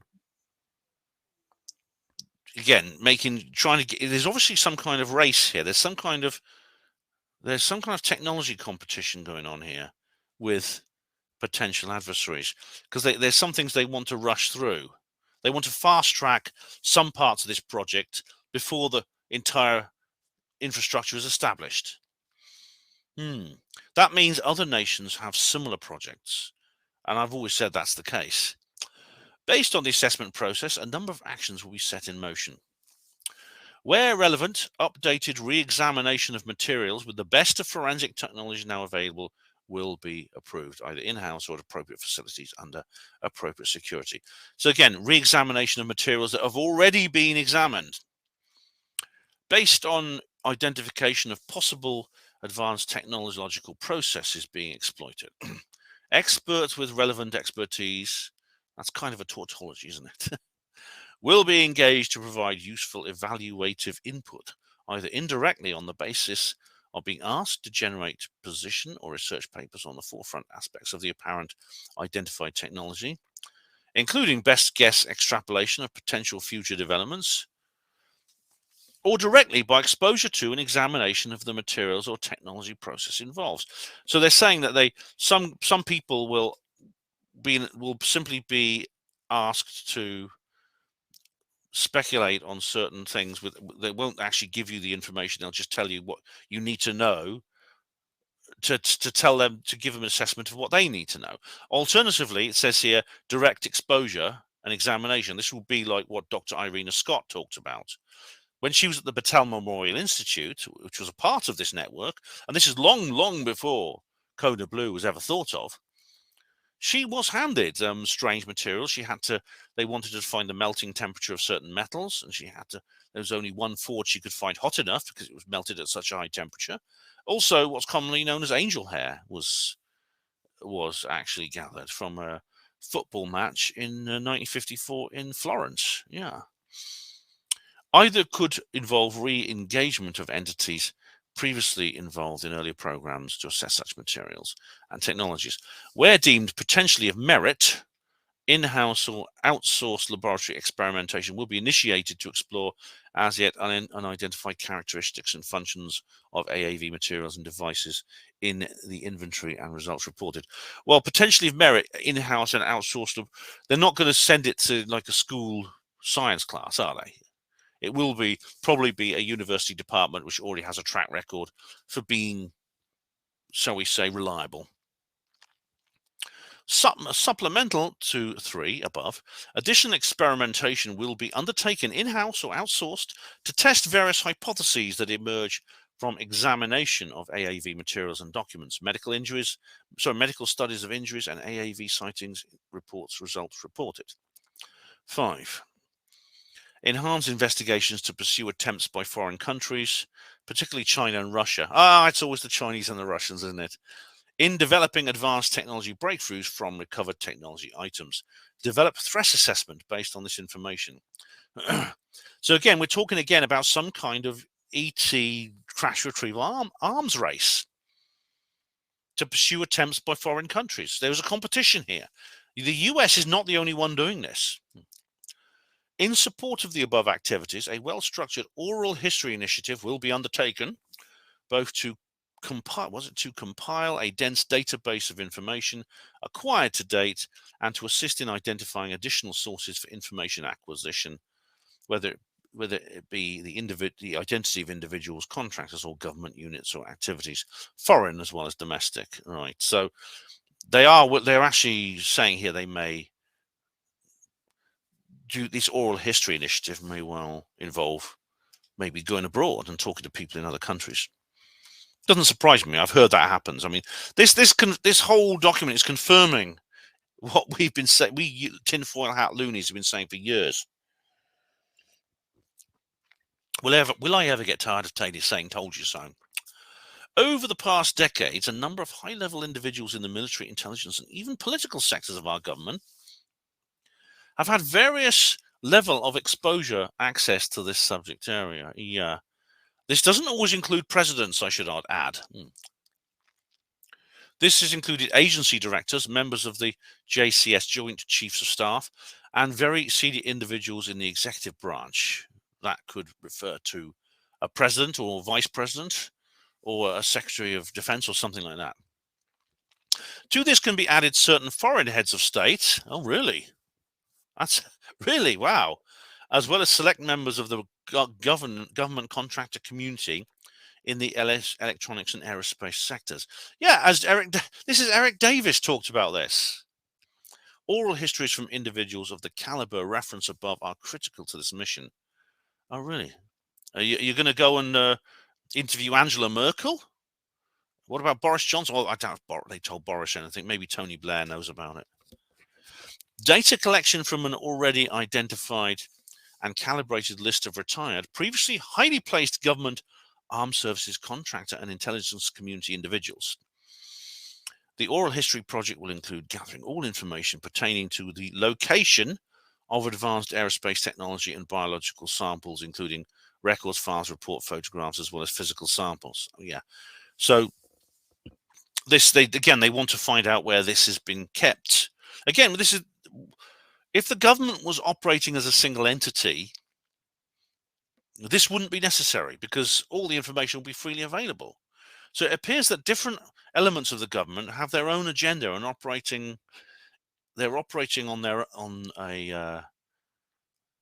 they're exhibiting their own kind of mission, which may be diametrically opposed to other parts of the government. This is interesting. This is a very interesting factor, I think. Experimental centers. A well-studied experimental location exists that has been... Okay, we've been through that. That's basically just repeating what was said before. And it's just, again, it talks about... This is interesting. Initiating development of a catalogue of geographical locations within the US, including the aquatic and space environments. They're talking about the sea here, or rivers and lakes, and space, where AAVs and related anomalous activity occur, with a level of repeatability that merits consideration for site monitoring studies. So, right. So if they're talking about aquatic and space, we're not talking about planes. We're not talking about aeroplanes or drones. Well, there are underwater drones. I mean, I've just been watching a video about a new Australian underwater drone. Yeah. But they're probably not. They're probably referring to something a bit more esoteric, shall we say. Assembly and deployment of suites of sensor components and instrumentation capable of providing all band detection and recording of environmental variables at sites of interest. Again, measuring radiation levels and things like that. Land-based examples would include such technical monitoring as registration of atmospheric conditions, acoustic background, electromagnetic field activity, broadband radiation, including IR, visible and UV portions of the spectrum, gravitational perturbation. Gravitational perturbation signals. Wow. That's talking about gravity. Radiation readings and ground traces. So why gravitational perturbation? What perturbates or perturbs gravitational fields? Artificial gravity fields, probably, like from gravity control, anti-gravity. And again, it mentions radiation readings and so forth. Furthermore, where relevant inputs from regional radar and satellite imagery are to be included. In addition, biosensors, especially human observation and detection in all perception formats, constitute a key ingredient of the overall observation menu of activity and are therefore to be integrated. Right. Again, biosensors include human observation is a biosensor. Yeah, biosensors is a silly word. By the way, I can't keep maintaining my posh voice all the time when I'm reading. Multiple biological samples will be collected from these locations and subjected to genetic, biochemical, toxicology, material science, and other analyses. Finally, a program of evaluation based on the best modern assessment tools and personnel is to be applied. A dedicated management team will be set up to guide and oversee program actions. Sensor components and instrumentation for site monitoring activities will be completely calibrated, tested, and characterized in advance of deployment, and personnel assigned to site monitoring activities will be trained in their use. Given past evidence of human psychophysiological observation detection in all forms, what might be labeled integrative perception, right? Both those don't mean anything much, don't actually clarify what they're talking about, unfortunately. Such perception constitutes a major component of the detection and registration of anomalous as well as mundane signals. In the psychophysiological, is that referring to say people who've been abducted having strange dreams and things like that? Thus, the use of human observers as biosensors will be incorporated as a major component of the overall site monitoring effort. Some interest is whether individuals exposed to phenomena at site locations experience continuing effects as they relocate away from sites under observation. In other words, when they leave the location of interest, do they continue to experience symptoms which come from maybe an encounter? Yeah. Where necessary, security guards will be deployed to monitor and protect observation sites. So that's where you get the guys with guns at gates saying, "You can't come in here. We're doing something." Yeah. Data analysis center staff will perform technical assessment or analysis of site information gathered. Right. It's interesting. But going back to the security guards issue, they're anticipating interlopers, prowlers, maybe curious ufologists, or maybe foreign spies. In addition to in-house generated site monitoring and evaluation efforts, a program component will be established to harness the talents of specialists with useful expertise on an as-needed basis via both use of in-house sabbaticals and outsourcing of subcontracts. Again, we've covered that before. If possible, results obtained by other groups or centers, foreign and domestic, will be evaluated and integrated into the information flow. Right. Again, foreign, they're bringing in foreign stuff. A full-time support staff to administer and expedite the above requirements will be established. Deliverables. A continuously updated detailed compilation of site monitoring activities, observations, results, and analyses in the form of documentation suitable for deriving in a database format will be established. Separate from technical measurements, reports, detailed logs, oral histories, transcribed from notes or interviews of human observers engaged in AAV phenomena in any modality will be collected and entered into the database. Based on identification of and negotiation with present stakeholders for the type of information being developed, present stakeholders, what do I mean by that? Governmental or privatized protocols for information sharing and access will be developed. Who are negotiating with present stakeholders? Don't know what that means. A critical example will be sharing of data and on field measurements with the medical center component of the overall program to assist in their assessment of causes of medical injury resulting from near-field exposure to AAV phenomena under study. Again, this is really amazing. As results emerge from the above activities, an analysis team will focus on assessing specifically the potential disruptive technology exploitation and or threat nature of what's being observed if in the hands and under the control of a potential adversary, as and assessment reports provided. Based on the assessment process, a number of actions will be set in motion. Where required, continually updated suites of instrumentation with the best forensic technology. Yeah, they've said that already. In addition, continually updated protocols for human observation strategies will be implemented as well. Based on the identification of possible advanced technology, including psychophysical. That's a word doctors don't often use the word psychophysical. Psycho refers to the mind, physical to the body. Experts with relevant expertise will be engaged to provide useful evaluative input. Either, again, this is then repeating what they said before: direct exposure or indirectly. Where deemed potentially of merit, in-house outsourced laboratory experimentation will be initiated. Again, they've said that already. In support of the above activities, a well-structured oral history initiative will be undertaken. Right, that's a repeat of what they've said above. This section seems to be mostly a repeat of previous statements. The Consciousness Center. The Consciousness Center manages the acquisition, training, and utilization of remote viewers and communicators. Again, they've used the term remote viewer quite openly this time. These unorthodox techniques. I love they're trying to. Are they being sardonic or are they trying to downplay it? May prove to be critical collection methods for supplementing with the efforts within the data collection advanced technology, and especially experimental and medical centers. Develop training and quality assessment program for consciousness studies. Could this be like I haven't seen this yet. This is Prudence Calabresi. This was a lady who was involved. She was actually one of the people recruited to this.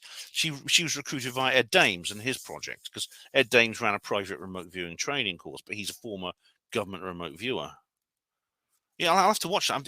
I picked this up at the Basis Project a couple of years ago. I've never watched it, but I know Prudence Calabresi, definitely.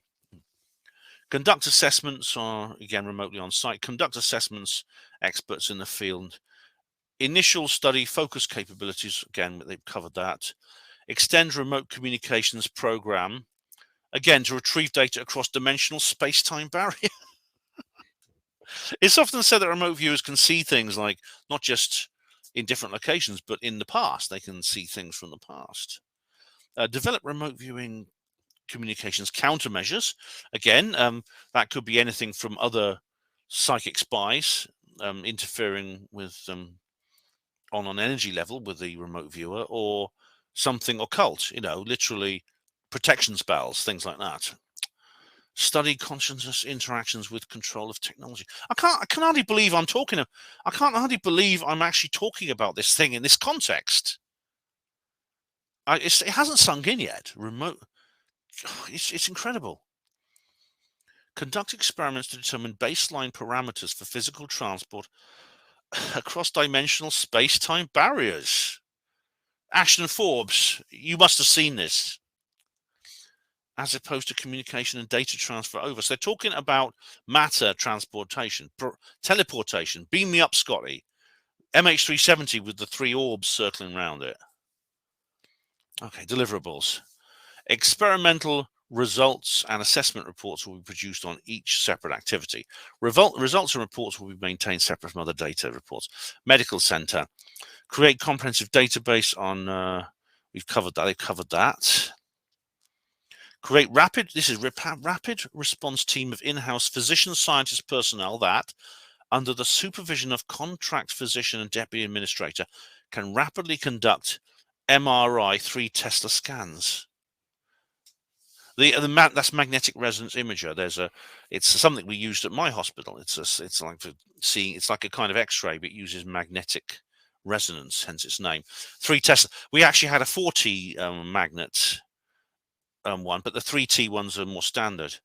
These are scans. Rapidly conduct appropriate blood tests.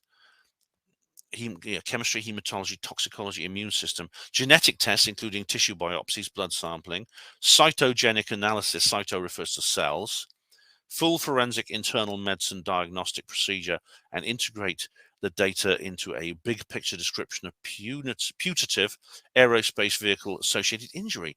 Since to date, some evidence points to non-ionizing EM radiation associated injuries. Emphasis will be on rapid reaction and timely sampling utilizing the above described and other appropriate tests. So this is talking essentially about the equivalent of an NHS flying squad. That would be a team of, as I said, in-house physician scientists who would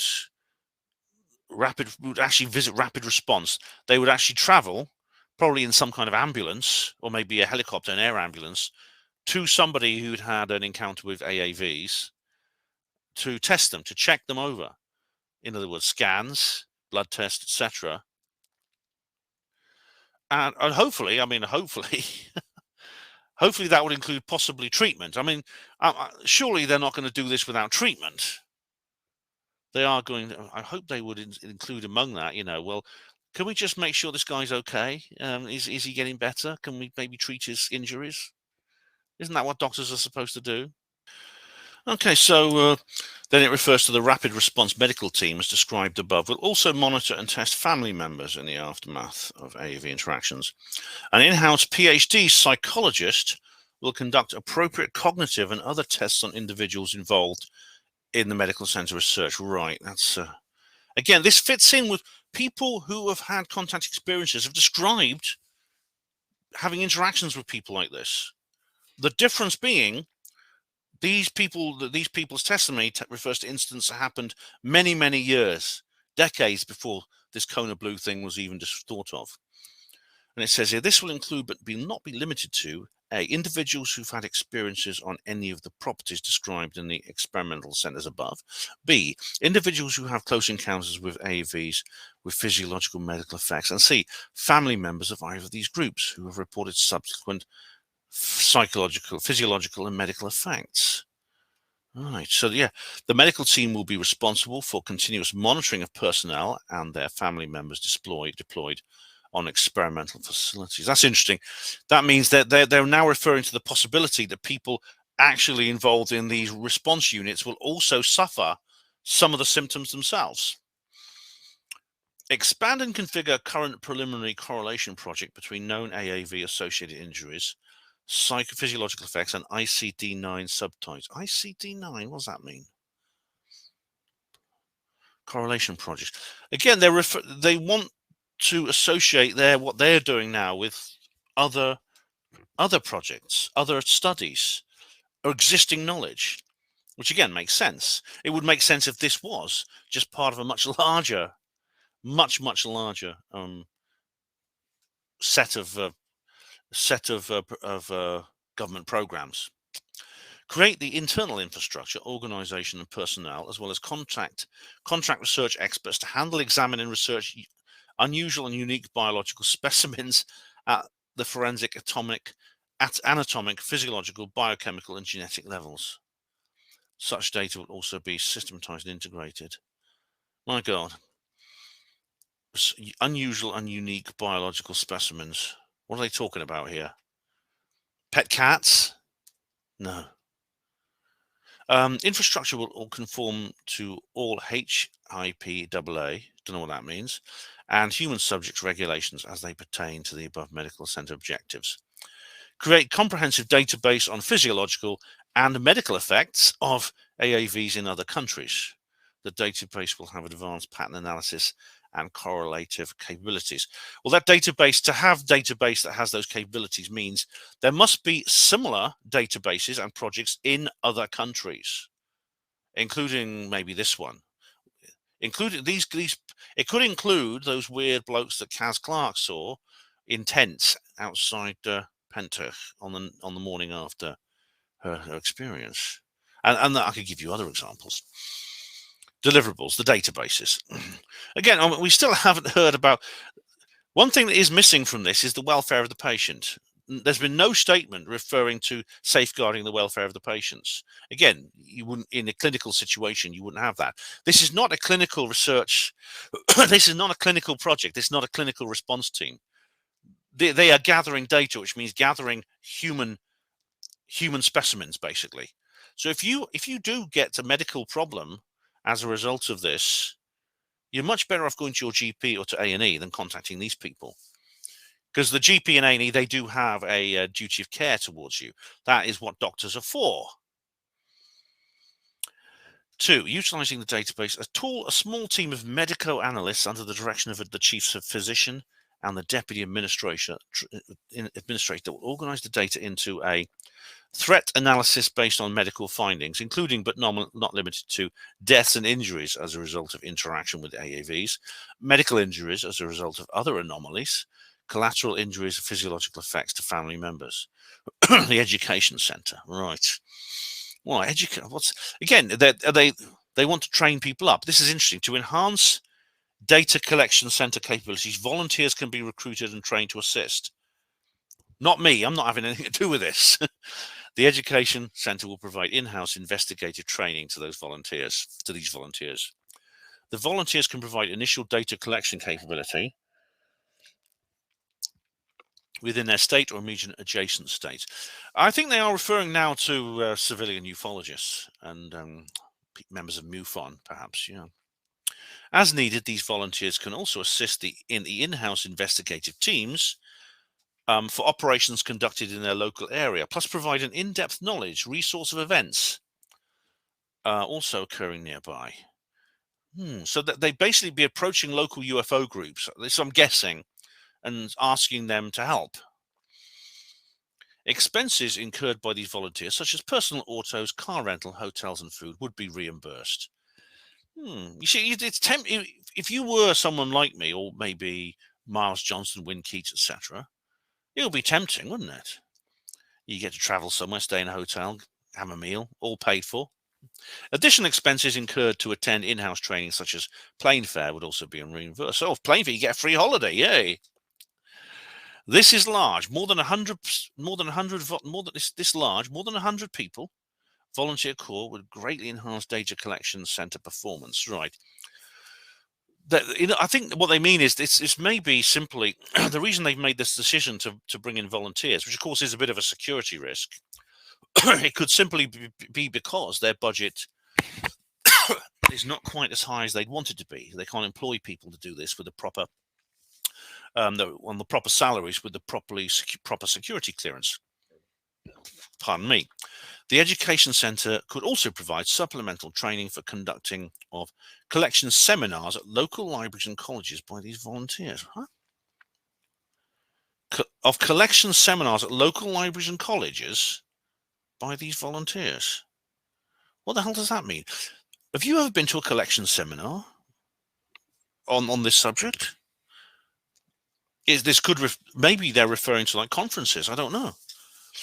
The education center is also responsible for maintaining the world's largest libraries on AAV technology and associated phenomena on a case-by-case basis. These libraries may be made available to the academic community for reference material in the writing of a master's thesis or doctoral dissertation. Well, in that case, if that was the case, then this would have to involve unclassified material or declassified material, surely. On a case, these libraries says at least some of them on a case-by-case basis, these libraries may be made available to the academic community for reference material in writing of basically for students to study. Right, question 6. Now we have our first redaction. That's interesting. It's interesting. We're more than halfway. Well, about halfway through this document, and we've now got a redaction for the first time. So even though it has been declassified, they're not willing to declassify every single thing. Question 7. A new five building, one small 1- and 2-story complex in Las Vegas, Nevada, is available One building in the complex is a 5,000 square foot building containing a 1,250 square foot area. I think I know what that is. 2 rooms in the latter stages of SCIF accreditation. Another building is outfitted as a 5,000 foot square laboratory. The building complex is owned by somebody and has never been occupied. I think we can guess who that is. And of course, this complex is probably the one referred to from Bigelow Aerospace in AATIP, who was part of AATIP or SAP. A single 2-story building in Las Vegas, Nevada is available for the use of the Data Collection Center and the Educational Center. One room is certified for top secret storage by DSS, Department of, what's DSS? Department of State Security, I don't know. The building is owned by and is currently unoccupied. A 480-acre research property in Utah with a 15-year history. I think we know where we're going here. You can probably guess where we're going, can't you? History of intensive anomalous activities, owned by redacted. The property is under 24/7 armed guard. Right, who are they talking about? This is obviously referring to a name behind this redacted segments. And of course, they can only be talking about old Bubba. It has to be Bubba. It's the one and only Robert Bigelow. The question is, why have they redacted his name when everyone knows in 2012 he owned Skinwalker Ranch? And of course, they are this 880-acre research property in Utah with a 15-year history is, of course, Skinwalker Ranch. This building and these buildings they're referring to is, of course, the facilities of Bigelow Aerospace that Bigelow used when he was contracted to AATIP or SAP. So why have they redacted his name? It must be through some, maybe it's a look, maybe he's threatened to sue them or something. I don't know. Question 8 to be decided. These are proposed classification guidelines to be decided. Security policies and procedures, relationship to other SAPs. I don't know, not a Muamua. By the way, just an aside, I keep seeing information that Muamua has turned around and is coming back and giving signals to people. There's nothing official in the news about it, but it's just a couple of videos saying that, so it's probably bollocks. Clickbait, Question 11, certification that the SAP will be conducted in conformance with all applicable laws. That's all TBD, to be decided. Certification the SAP does not conflict with any mission responsibility of the DHS. Well, I suppose that's to be expected because it's a DHS project, but it doesn't say certification the SAP does not conflict with any mission responsibility of other US agencies. So again, we may be dealing with some kind of internal war here. The 2-word designator for the program, KONA BLUE, identification of the government program manager and program security officer. Right. And now we go on to this. Again, we have a redacted place here. DHS S&T 2011 meetings. Right. Department of Homeland Security and Technical 2011. That's just before the 2012 date publication of this document.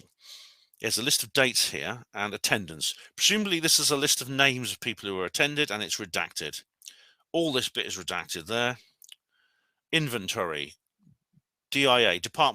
DIA is, of course, the Defense Intelligence Agency contract book derived from DIA. Congressional language books, deliverables, papers, DIA. And again, all the responsible parties here are classified and redacted, probably because they are particular people. And the dates here, there's the dates you can read there. And it goes on here to a 48-page proposal, chapters 1 to 12, the planning documents, condensed proposals, program brief.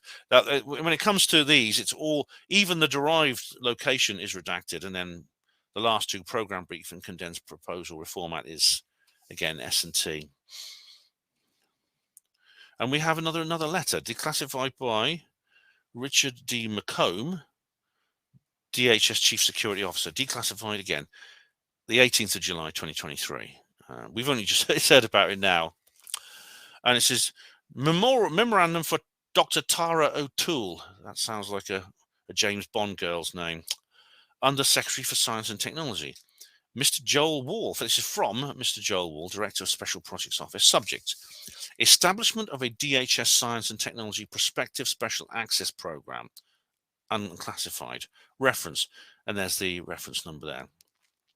In accordance with authority provided to you by reference above, in coordination with the Special Access Program Control Office. That's what SAPCO means, I see. I am requesting that you, as Original Classification Authority, OCA, right. I'm learning what these acronyms and initials mean now. Approve the creation of KONA BLUE as a DHS Science and Technology Prospective Special Access Program. The purpose of KONA BLUE is to investigate, identify, and analyze sensitive advanced materials and technologies. Okay, this guy's been a bit more cagey.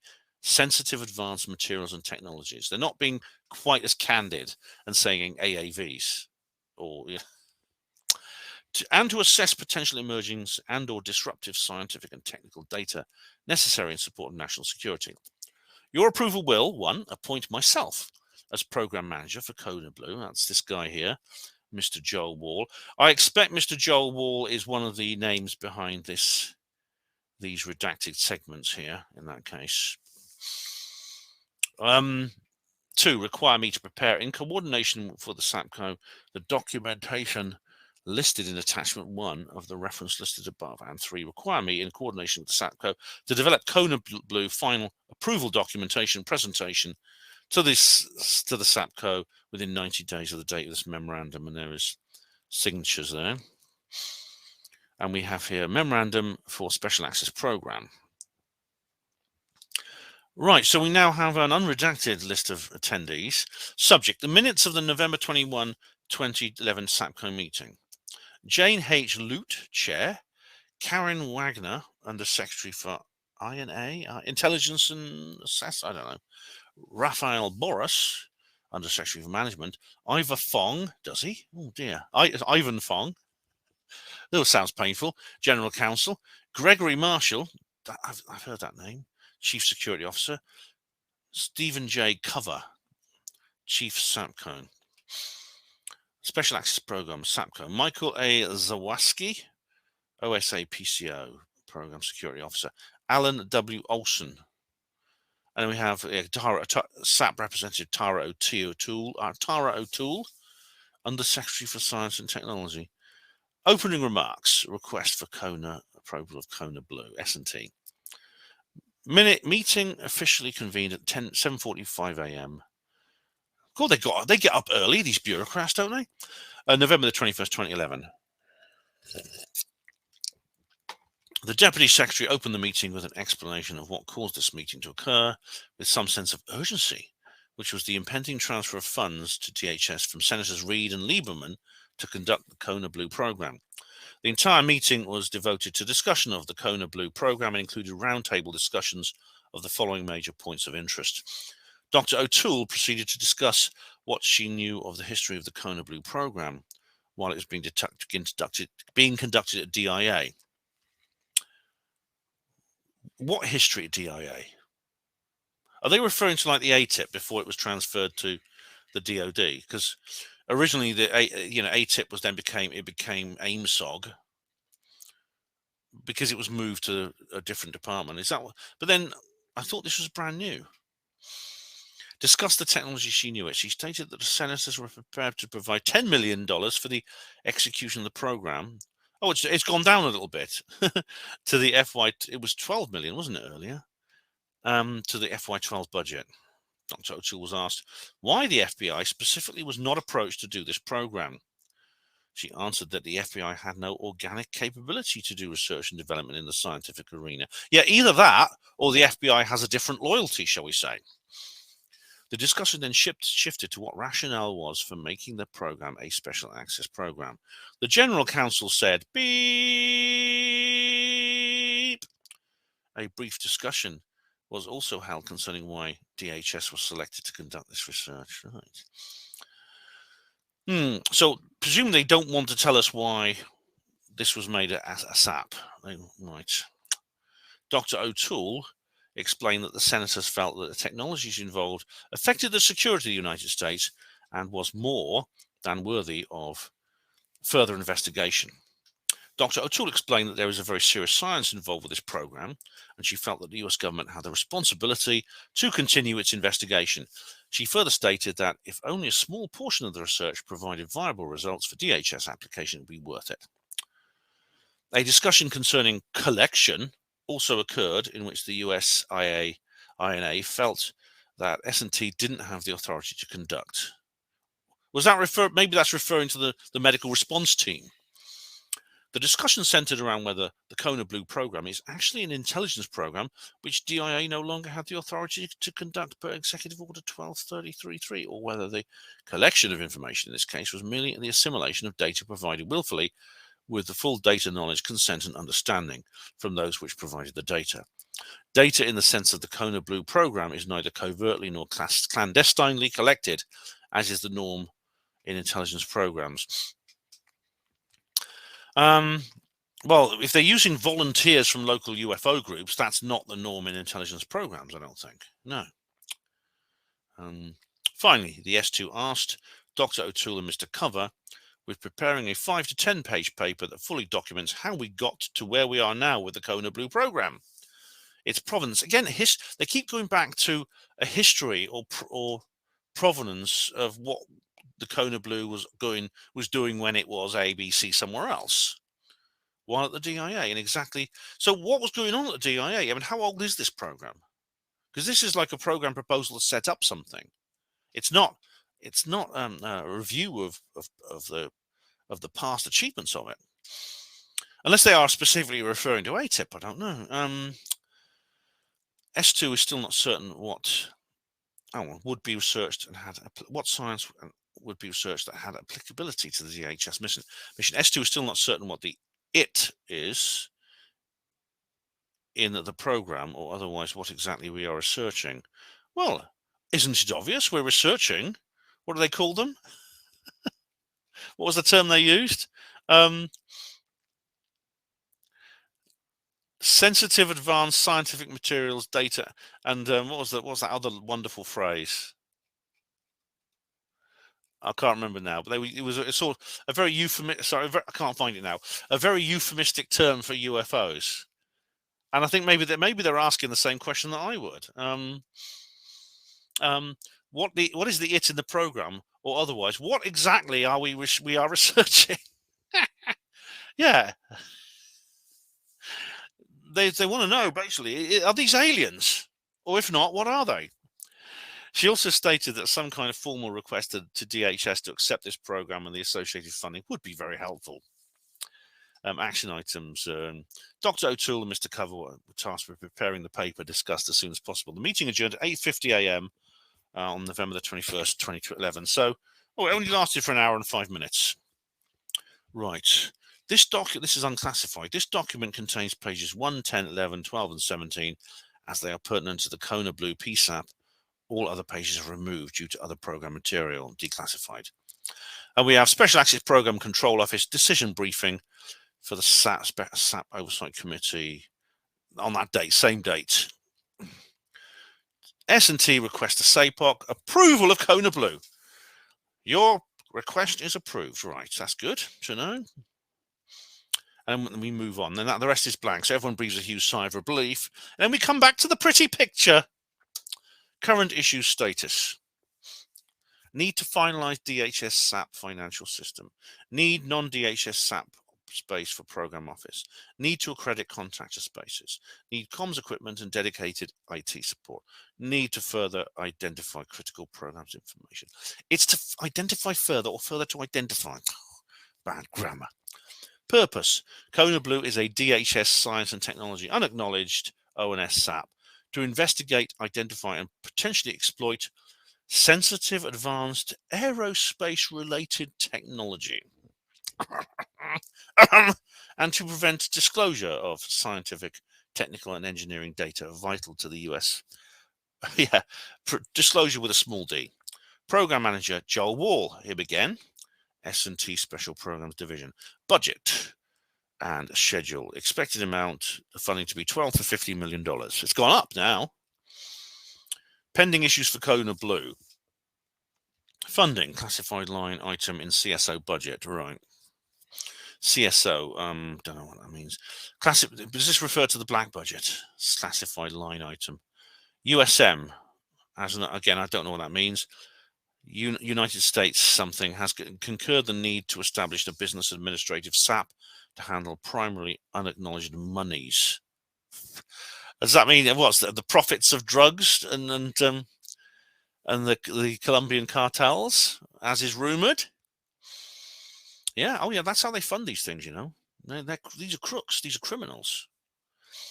E.g. KONA Blue. Issues after funding approval. Stand up of an off-site program office. Personnel. Additional FTEs. Fucking total. I don't know what that means. I don't know what that means. FTEs required. SAPCO expects to assign 2 security professionals, PCO, and there we are. That I think is to do with their pay grade. Full time to support this program. SAPCO has 2 personnel losses in the month of December. Has 2 personnel losses in the month of December. Now, that doesn't refer to the 15 people, does it? Because that's SAPCO. That's not the same as the actual KONA Blue staff. 2 personnel, because it depends how many there are. Because 2 personal losses in a single month is a lot. If losses is just a euphemism for deaths, unless they were maybe suffered some of the symptoms, some of the effects of going to those locations. 1 additional FTE to support OSA cyber, right? Declassified, okay. Program. In May 2008, Senator Reid, Daniel Inouye, Hawaii, so that's Hawaii. Senator Reid, Stevens, AK, invited somebody, program manager, presumably that's that Joel Wall. I don't know why they've oh no, sorry, the Joel Walls for the KONA Blue. This is program manager with the DIA.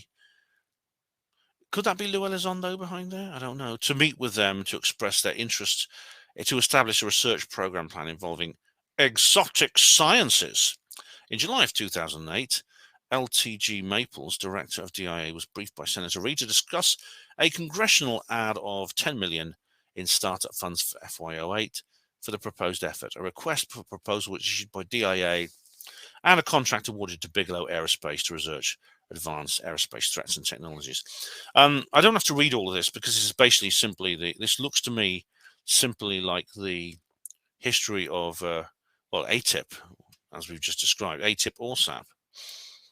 And then we come forward here to April 2011. Somebody presented a program briefing to Mr. Joel Wall, DHS S&T Director, Special Projects Office, and Mr. Steve Cover, DHS Management Director, Special Access Program Control Office. He's inviting DHS to expand the depth of research involving the analysis of compiled data repository and ongoing recording of observable anomalies, reiterating Senator Reid's desire to transition a program into a special access program to enable access of data and material held by other government and industry entities. Prepared by Joel Wall, DHS&T, something or other. Well, again, this is interesting because this is redacted here and someone has scrawled in hand some numbers underneath which have been slightly crossed out. I don't know if that's related to what's redacted here, but it's the 23rd of November 2011 anyway. Proposed S&T Directive Statement of Objectives. And this is, I think this is simply a repeat of what we just seen. Program managed to support a congressional interest item, which entails scientific analogy, a body of sensitive information and observed anomalies. Yeah, this is kind of a repeat of what we've seen before. Project plan, data to be reviewed and assessed that is associated with a program. Okay. For example, ongoing observations and recording of anomalies at observed site at the Bigelow Ranch in Utah, San Juan Valley in Colorado, Marley's Woods in Missouri. Right. I've heard of the San Juan Valley.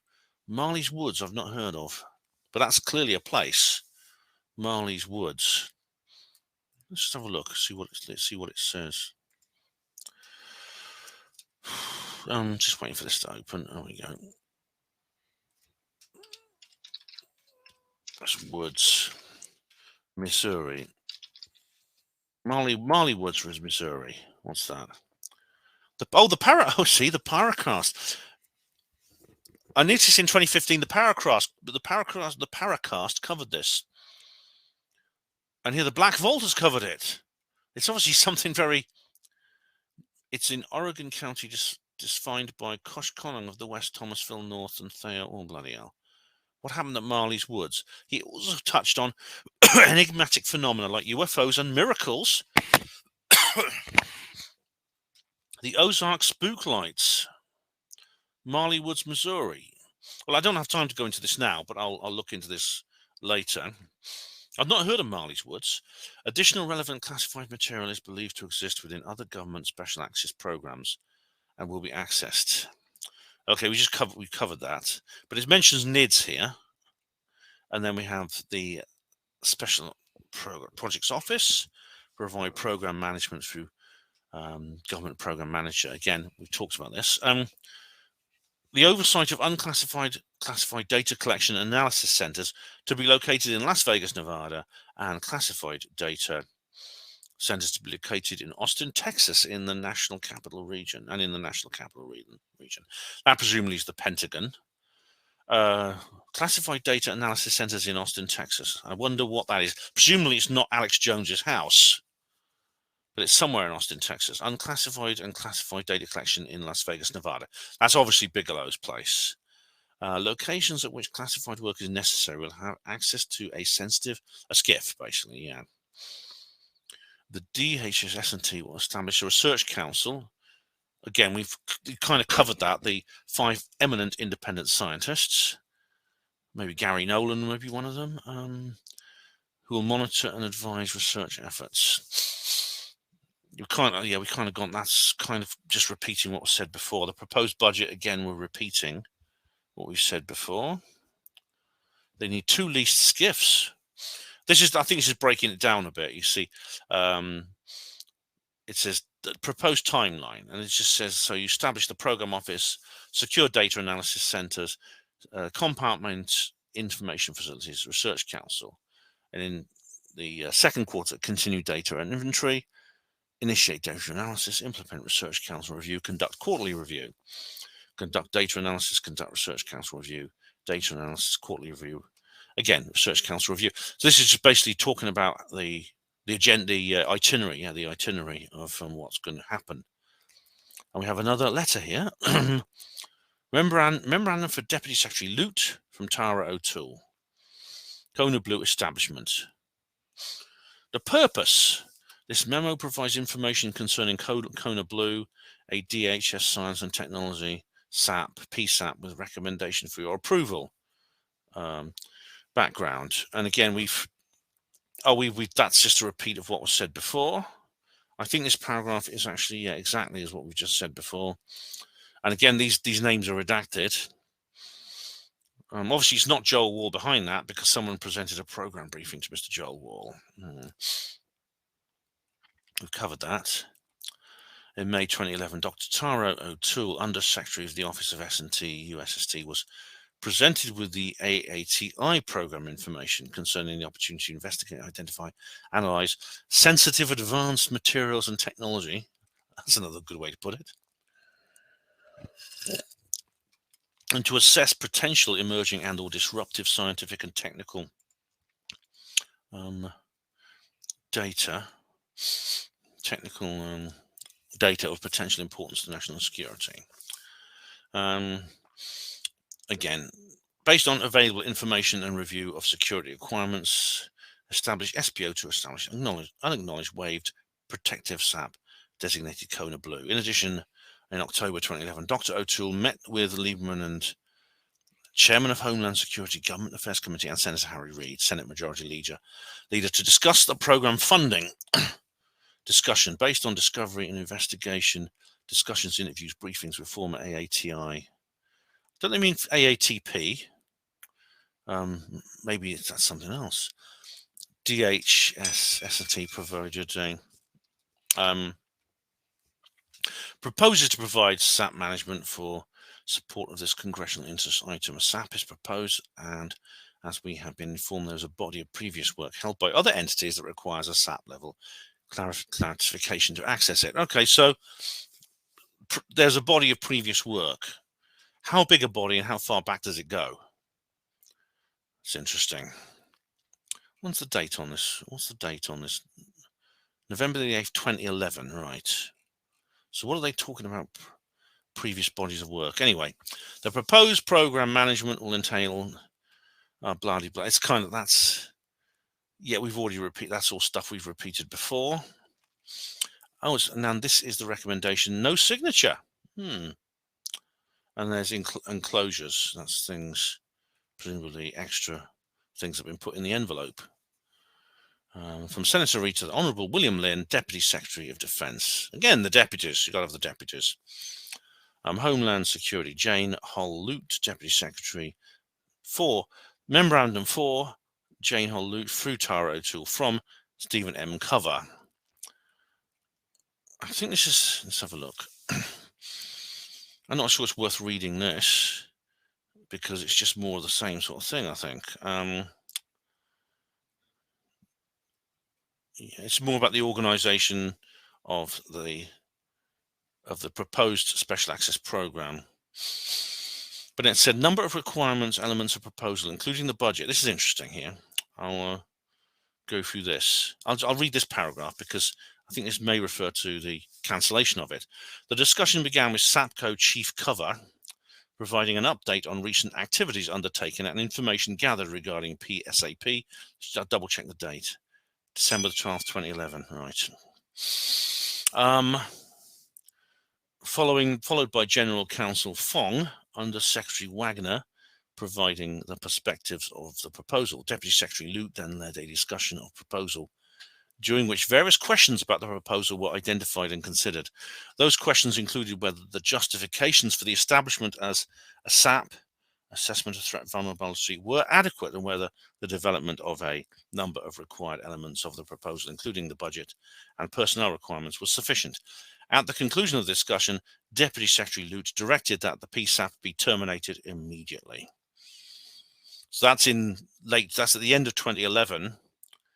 I've got to remember what I was doing. I was on.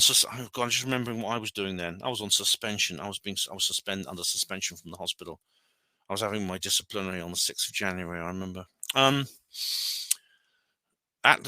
Terminated immediately. Pursuant to the above direction, the SAP Control Office, in coordination with the assigned S&T Program Manager, will ensure that all appropriate actions are taken to debrief all access individuals and archive all material generated in conjunction with the planning of KONA Blue Prospective Special Access Program. And as the signature, the date. Disapproved date 10th of February 2012. So that's a couple of months later after this was. But as you know, this prospective SAP was eventually cancelled. Memorandum for the record, and we have Stephen Cover again. Termination of DHS S&T.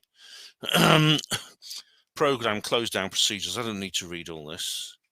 The KONA Blue PSAP approved prior to the issuance of any final formal documentation. This is just the details. I think I'm not actually going to read all this out. This is basically the administrative details of terminating the program. What's this here? Oh, Washington, United States Senate, June the 24th, 2009. Dear Secretary Lynn, who's this from?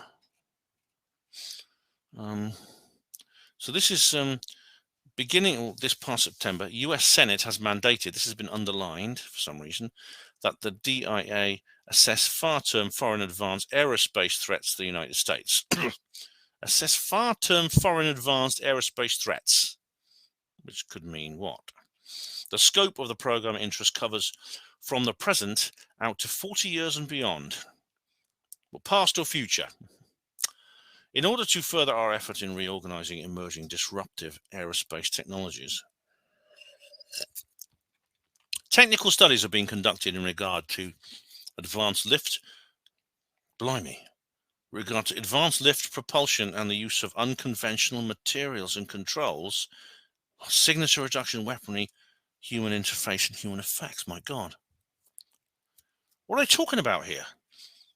Let me just read that again. Advanced lift propulsion, use of unconventional materials and controls, signature reduction weaponry, human interface and human effects.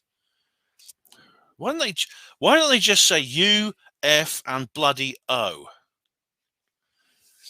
It's sort of distancing language. It's this sort of like gobbledygook, this red tape. It's all about saying something while pretending you're not saying it. Since AATIP, and again, it's using its AATIP name, not ORSAP, and study were first commissioned, much progress has been made with the identification of several highly sensitive, unconventional aerospace-related findings. Given the current rate of success, the continued study of these subjects will likely lead to technological advancements that the immediate near term will require extraordinary protection. Why will studying unconventional aerospace-related findings lead to technological advancements? I thought UFOs didn't exist. I thought they were all swamp gas and weather balloons. Anyway, due to the sensitivities of the information surrounding aspects of this program, I require your assistance in establishing a restricted special access program, SAP, with a bigoted access list for specific portions of AATIP. That's interesting, bigoted. That word, bigoted, of course, it means something very different in popular use, and if you look at it in the dictionary. But the bigoted access list is something that allegedly Admiral Wilson said to what's his name? The guy who interviewed him in his car. Sorry, I'm having a Joe Biden moment. What's the name of the guy? But anyway, you know who I mean. The bigot list. He refers to the bigot list. In order to support this national effort, a small but highly specialized cadre of the Department of Defense and private sector individuals are necessary. These individuals must be specialized in the areas of advanced sciences. Eric Davis. If you're ever this situation, by the way, you can't think of a name, or you can't think of like somebody's a date or a place. Don't just stop thinking. Stop trying to remember it and just think of something else, and it'll pop back into your head. Always does.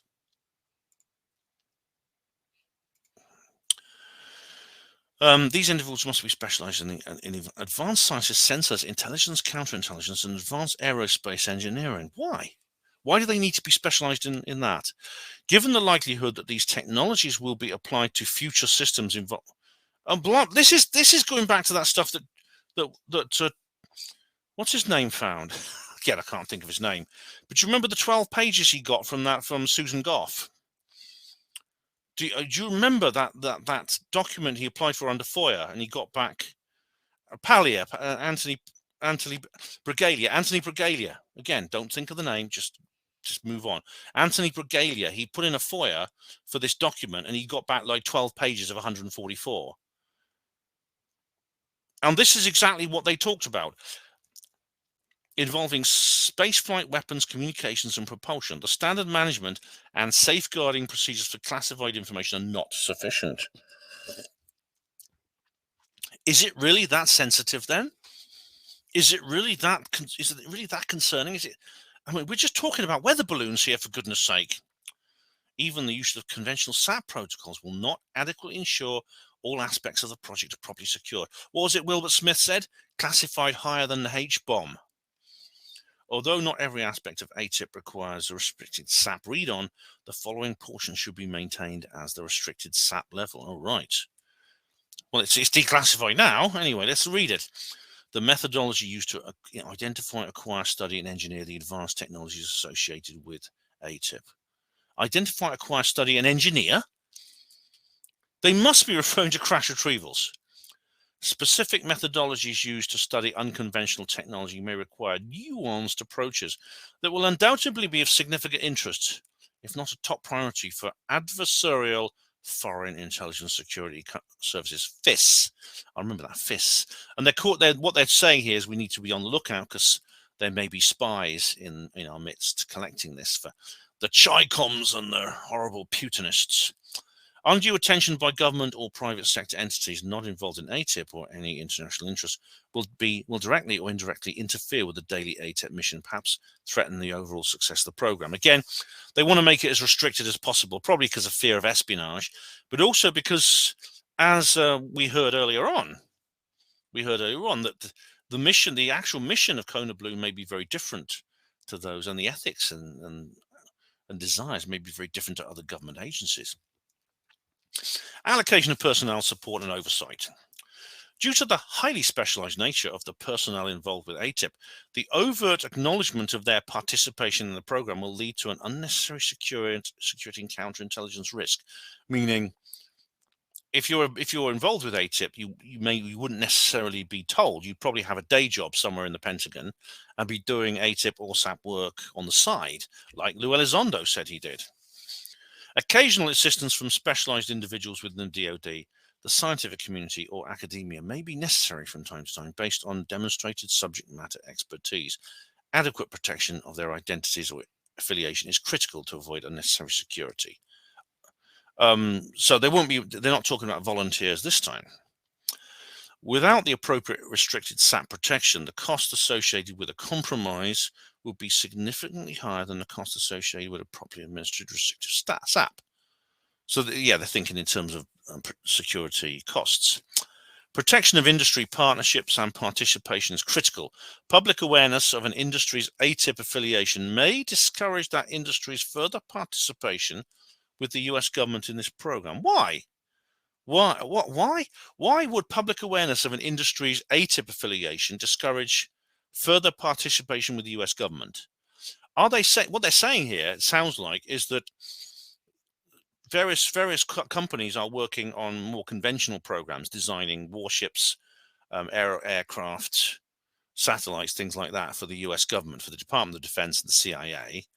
And if it became known that they were also involved with AATIP or SAP, that is paranormal UFO research, it might tarnish their reputation in the eyes of more down-to-earth, mundane and everyday contracts. Really? Why? Again, this is clearly something that is operating. This is semi-independent from the entire US authority. Okay, application engineering. The nuanced manner in which some of these technologies will be collected, engineered, and applied. What do they mean by nuanced? In what way nuanced? By the US may require senior-level government approval. These decision makers must be afforded the necessary time to make strategic decisions. By restricting access to the big picture or overall intent of the program to those on a strict bigoted list. What they're saying is they may need the approval of someone like the President of the United States or the Secretary of Defense, but they won't tell them everything. That's what they're saying. Associated exotic technologies likely involve extremely sophisticated concepts within the world of quantum mechanics, nuclear science, electromagnetic theory, gravitics, and thermodynamics. Thermodynamics probably refers to free energy, 0-point energy, negative entropy, that kind of thing. Given that all of these have the potential to be used with catastrophic effects by adversaries, an unusually high degree of operational security and read-on discretion is required. Well, I think it's that is a bit of a fait accompli, because from what I've seen, various other countries have their own projects and their own programs along these lines because they have had access to the same data, meaning they've had their own crash retrieval programs because they've had their own UFO phenomena interaction and crash retrieval. Due to I can't wait to see who's actually, I haven't looked yet. I can't wait to see who actually wrote this letter. Due to the expertise required to carry out the objectives of this program, we will require a small, specialized group of DoD personnel who are dedicated to performing the SAP-related functions and executing pragmatic requirements within the program. It is essential that the government and military personnel who are already involved with this program are assigned to further support this program in a restricted SAP capacity. See attachment 1. These individuals all currently possess the appropriate security clearances and therefore are they already providing unique support to AATIP. Ultimately, the results of AATIP will not only benefit the US government, but I believe will directly benefit DoD in ways not yet imagined. The technological insight and capability gained will provide the US with a distinct advantage over any foreign threats and allow the US to maintain its preeminence as world leader. Thank you in advance for your time and consideration of this request. If you or your staff have any questions, please contact beep. I don't know who that could be. Sincerely, I might have guessed it. Harry Reid, United States Senator. Of course, it would be Harry Reid. This is Harry Reid's letter to William Lynn III, Deputy Secretary of Defense. Okay, we're almost to the end now. In fact, this is 2 more pages to go. Attachment 1, sponsoring agency, unclassified nickname AATIP. Its official name, of course, being ORSAP, right? Because it's often referred to as AATIP, even in these official documents. Program length, and it's talking about the 2009 to 2013 funding again. That's just, we've just covered that. SAP category designation, preliminary bigoted list of government personnel. Right, so we have the Honourable William Lynn, Deputy Secretary of Defense. The Honourable Senator Harry Reid of Nevada, government. The Honourable Secretary Daniel Inouye of Hawaii, government. Robert T. Herbert, U.S. Senate. And then we have lots of classified people on this bigot list, 5 to 11, all classified, all redacted. But we have here Office of, funny enough, they've left in their roles, which is interesting. ONI, Office of National Intelligence, U.S. Navy. ONI, U.S. Marine Corps. USDI. What's USDI? Just a sec. U.S. Defense Intelligence? I don't know. USDI. USDI. Under Secretary of Defense for Intelligence, right? So that's just, well, that is so number 10 is the Under Secretary of Defense Intelligence. All right. So if you want to know who's redacted there, just look who was the Under Secretary of Defense Intelligence back in whatever year it was. And then we have the same thing, USDI again on 11. Financial year 10, preliminary bigoted list of contracted personnel funded under the AATIP. So we have somebody of Bigelow Aerospace. And that's obviously Bob Bigelow. Somebody else of Bass and somebody else of Bass. Okay. This document contains information exempt from the mandatory disclosure under FOIA. Right, so that's interesting. So if this hadn't been declassified, there's no way that anyone like John Greenwald, anti-Brigalier, would ever be able to get hold of it. The only reason I'm reading this is because it's been willingly declassified. And here we have at the end, Unclassified Defense Intelligence Agency Info Memo. We're almost on this is the second last page now. From Ronald Burgess, Lieutenant General, USA, Director of Defense Intelligence Agency, for the Under Secretary of Defense of Acquisition Technology and Logistics. Right, this AATIP here program, first sponsored by the purpose of this. Okay, we know this. This is about the history of AATIP. DIA published a request for proposal, and again we have the same. Well, it's very similar language: lift propulsion control, signature reduction materials. It's similar to the language Harry Reid used in his letter: configuration, power generation, temporal translation. Again, I don't know what that means. Maybe something to do with time. Human effects, human interface, technology integration. DIA awarded the contract to Bigelow Aerospace. Again, we're talking there about. That's just talking about the history of AATIP. And it's interesting here, the BAS identified and worked with academics and scientists to produce 26 technical reports by June 2009. All of these reports were delivered to DIA by December 2009. A list of these first 26 technical reports is enclosure 1. One of the reports is entitled Advanced Space Propulsion Based on Vacuum. Space-Time Metric Engineering, March 2010. Yeah. And we have here, this is the final page. And it's just talking more about that. That's it. That's the end. That took longer than I thought, actually. Well, what do we make of that? This is quite recent news. I don't know everything about it yet, but the language use, some of the in some areas, obviously different people concocted those different documents, and some of them use more sort of more blunt language than others. Others use sort of hint or or used official long words and things like that, gobbledygook. But clearly that is not unlike the Majestic 12 documents. It's not quite as, because the difference is the Majestic 12 specifically refers to success in obtaining off-world material, as does the Psalm 101 instruction manual. This doesn't. Yet apart from that, it's very, very similar. And indeed, its authenticity is certified. Because this is new material, we don't know everything yet. So I might have to make another video about this pretty soon, because we don't yet know everything about that document. It's more and more, I'm sure more and more will come out in the wash. More and more researchers will look into it, because it literally it only appeared a couple of days ago in the ufological community. We'll have to find out, I think. But I think it's interesting. This did come out at the same time as this strange incident happened. This is just one of the videos covering. This is probably the best one, actually. This is Vetted. I like Vetted. I just subbed to this guy.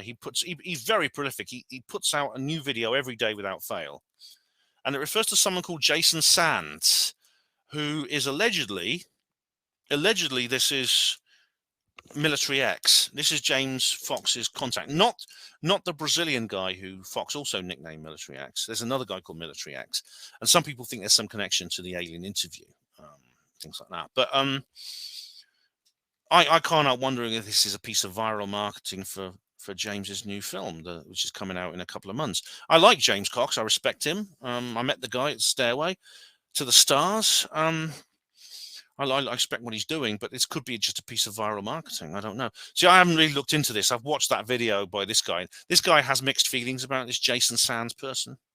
And of course, I actually even tweeted this the other day. If you follow me on Twitter, you'll know I tweeted this yesterday or the day before. I said, these so-called insiders, these whistleblowers, I mean, there's so many of them, and only a fraction of them really hold any real validity.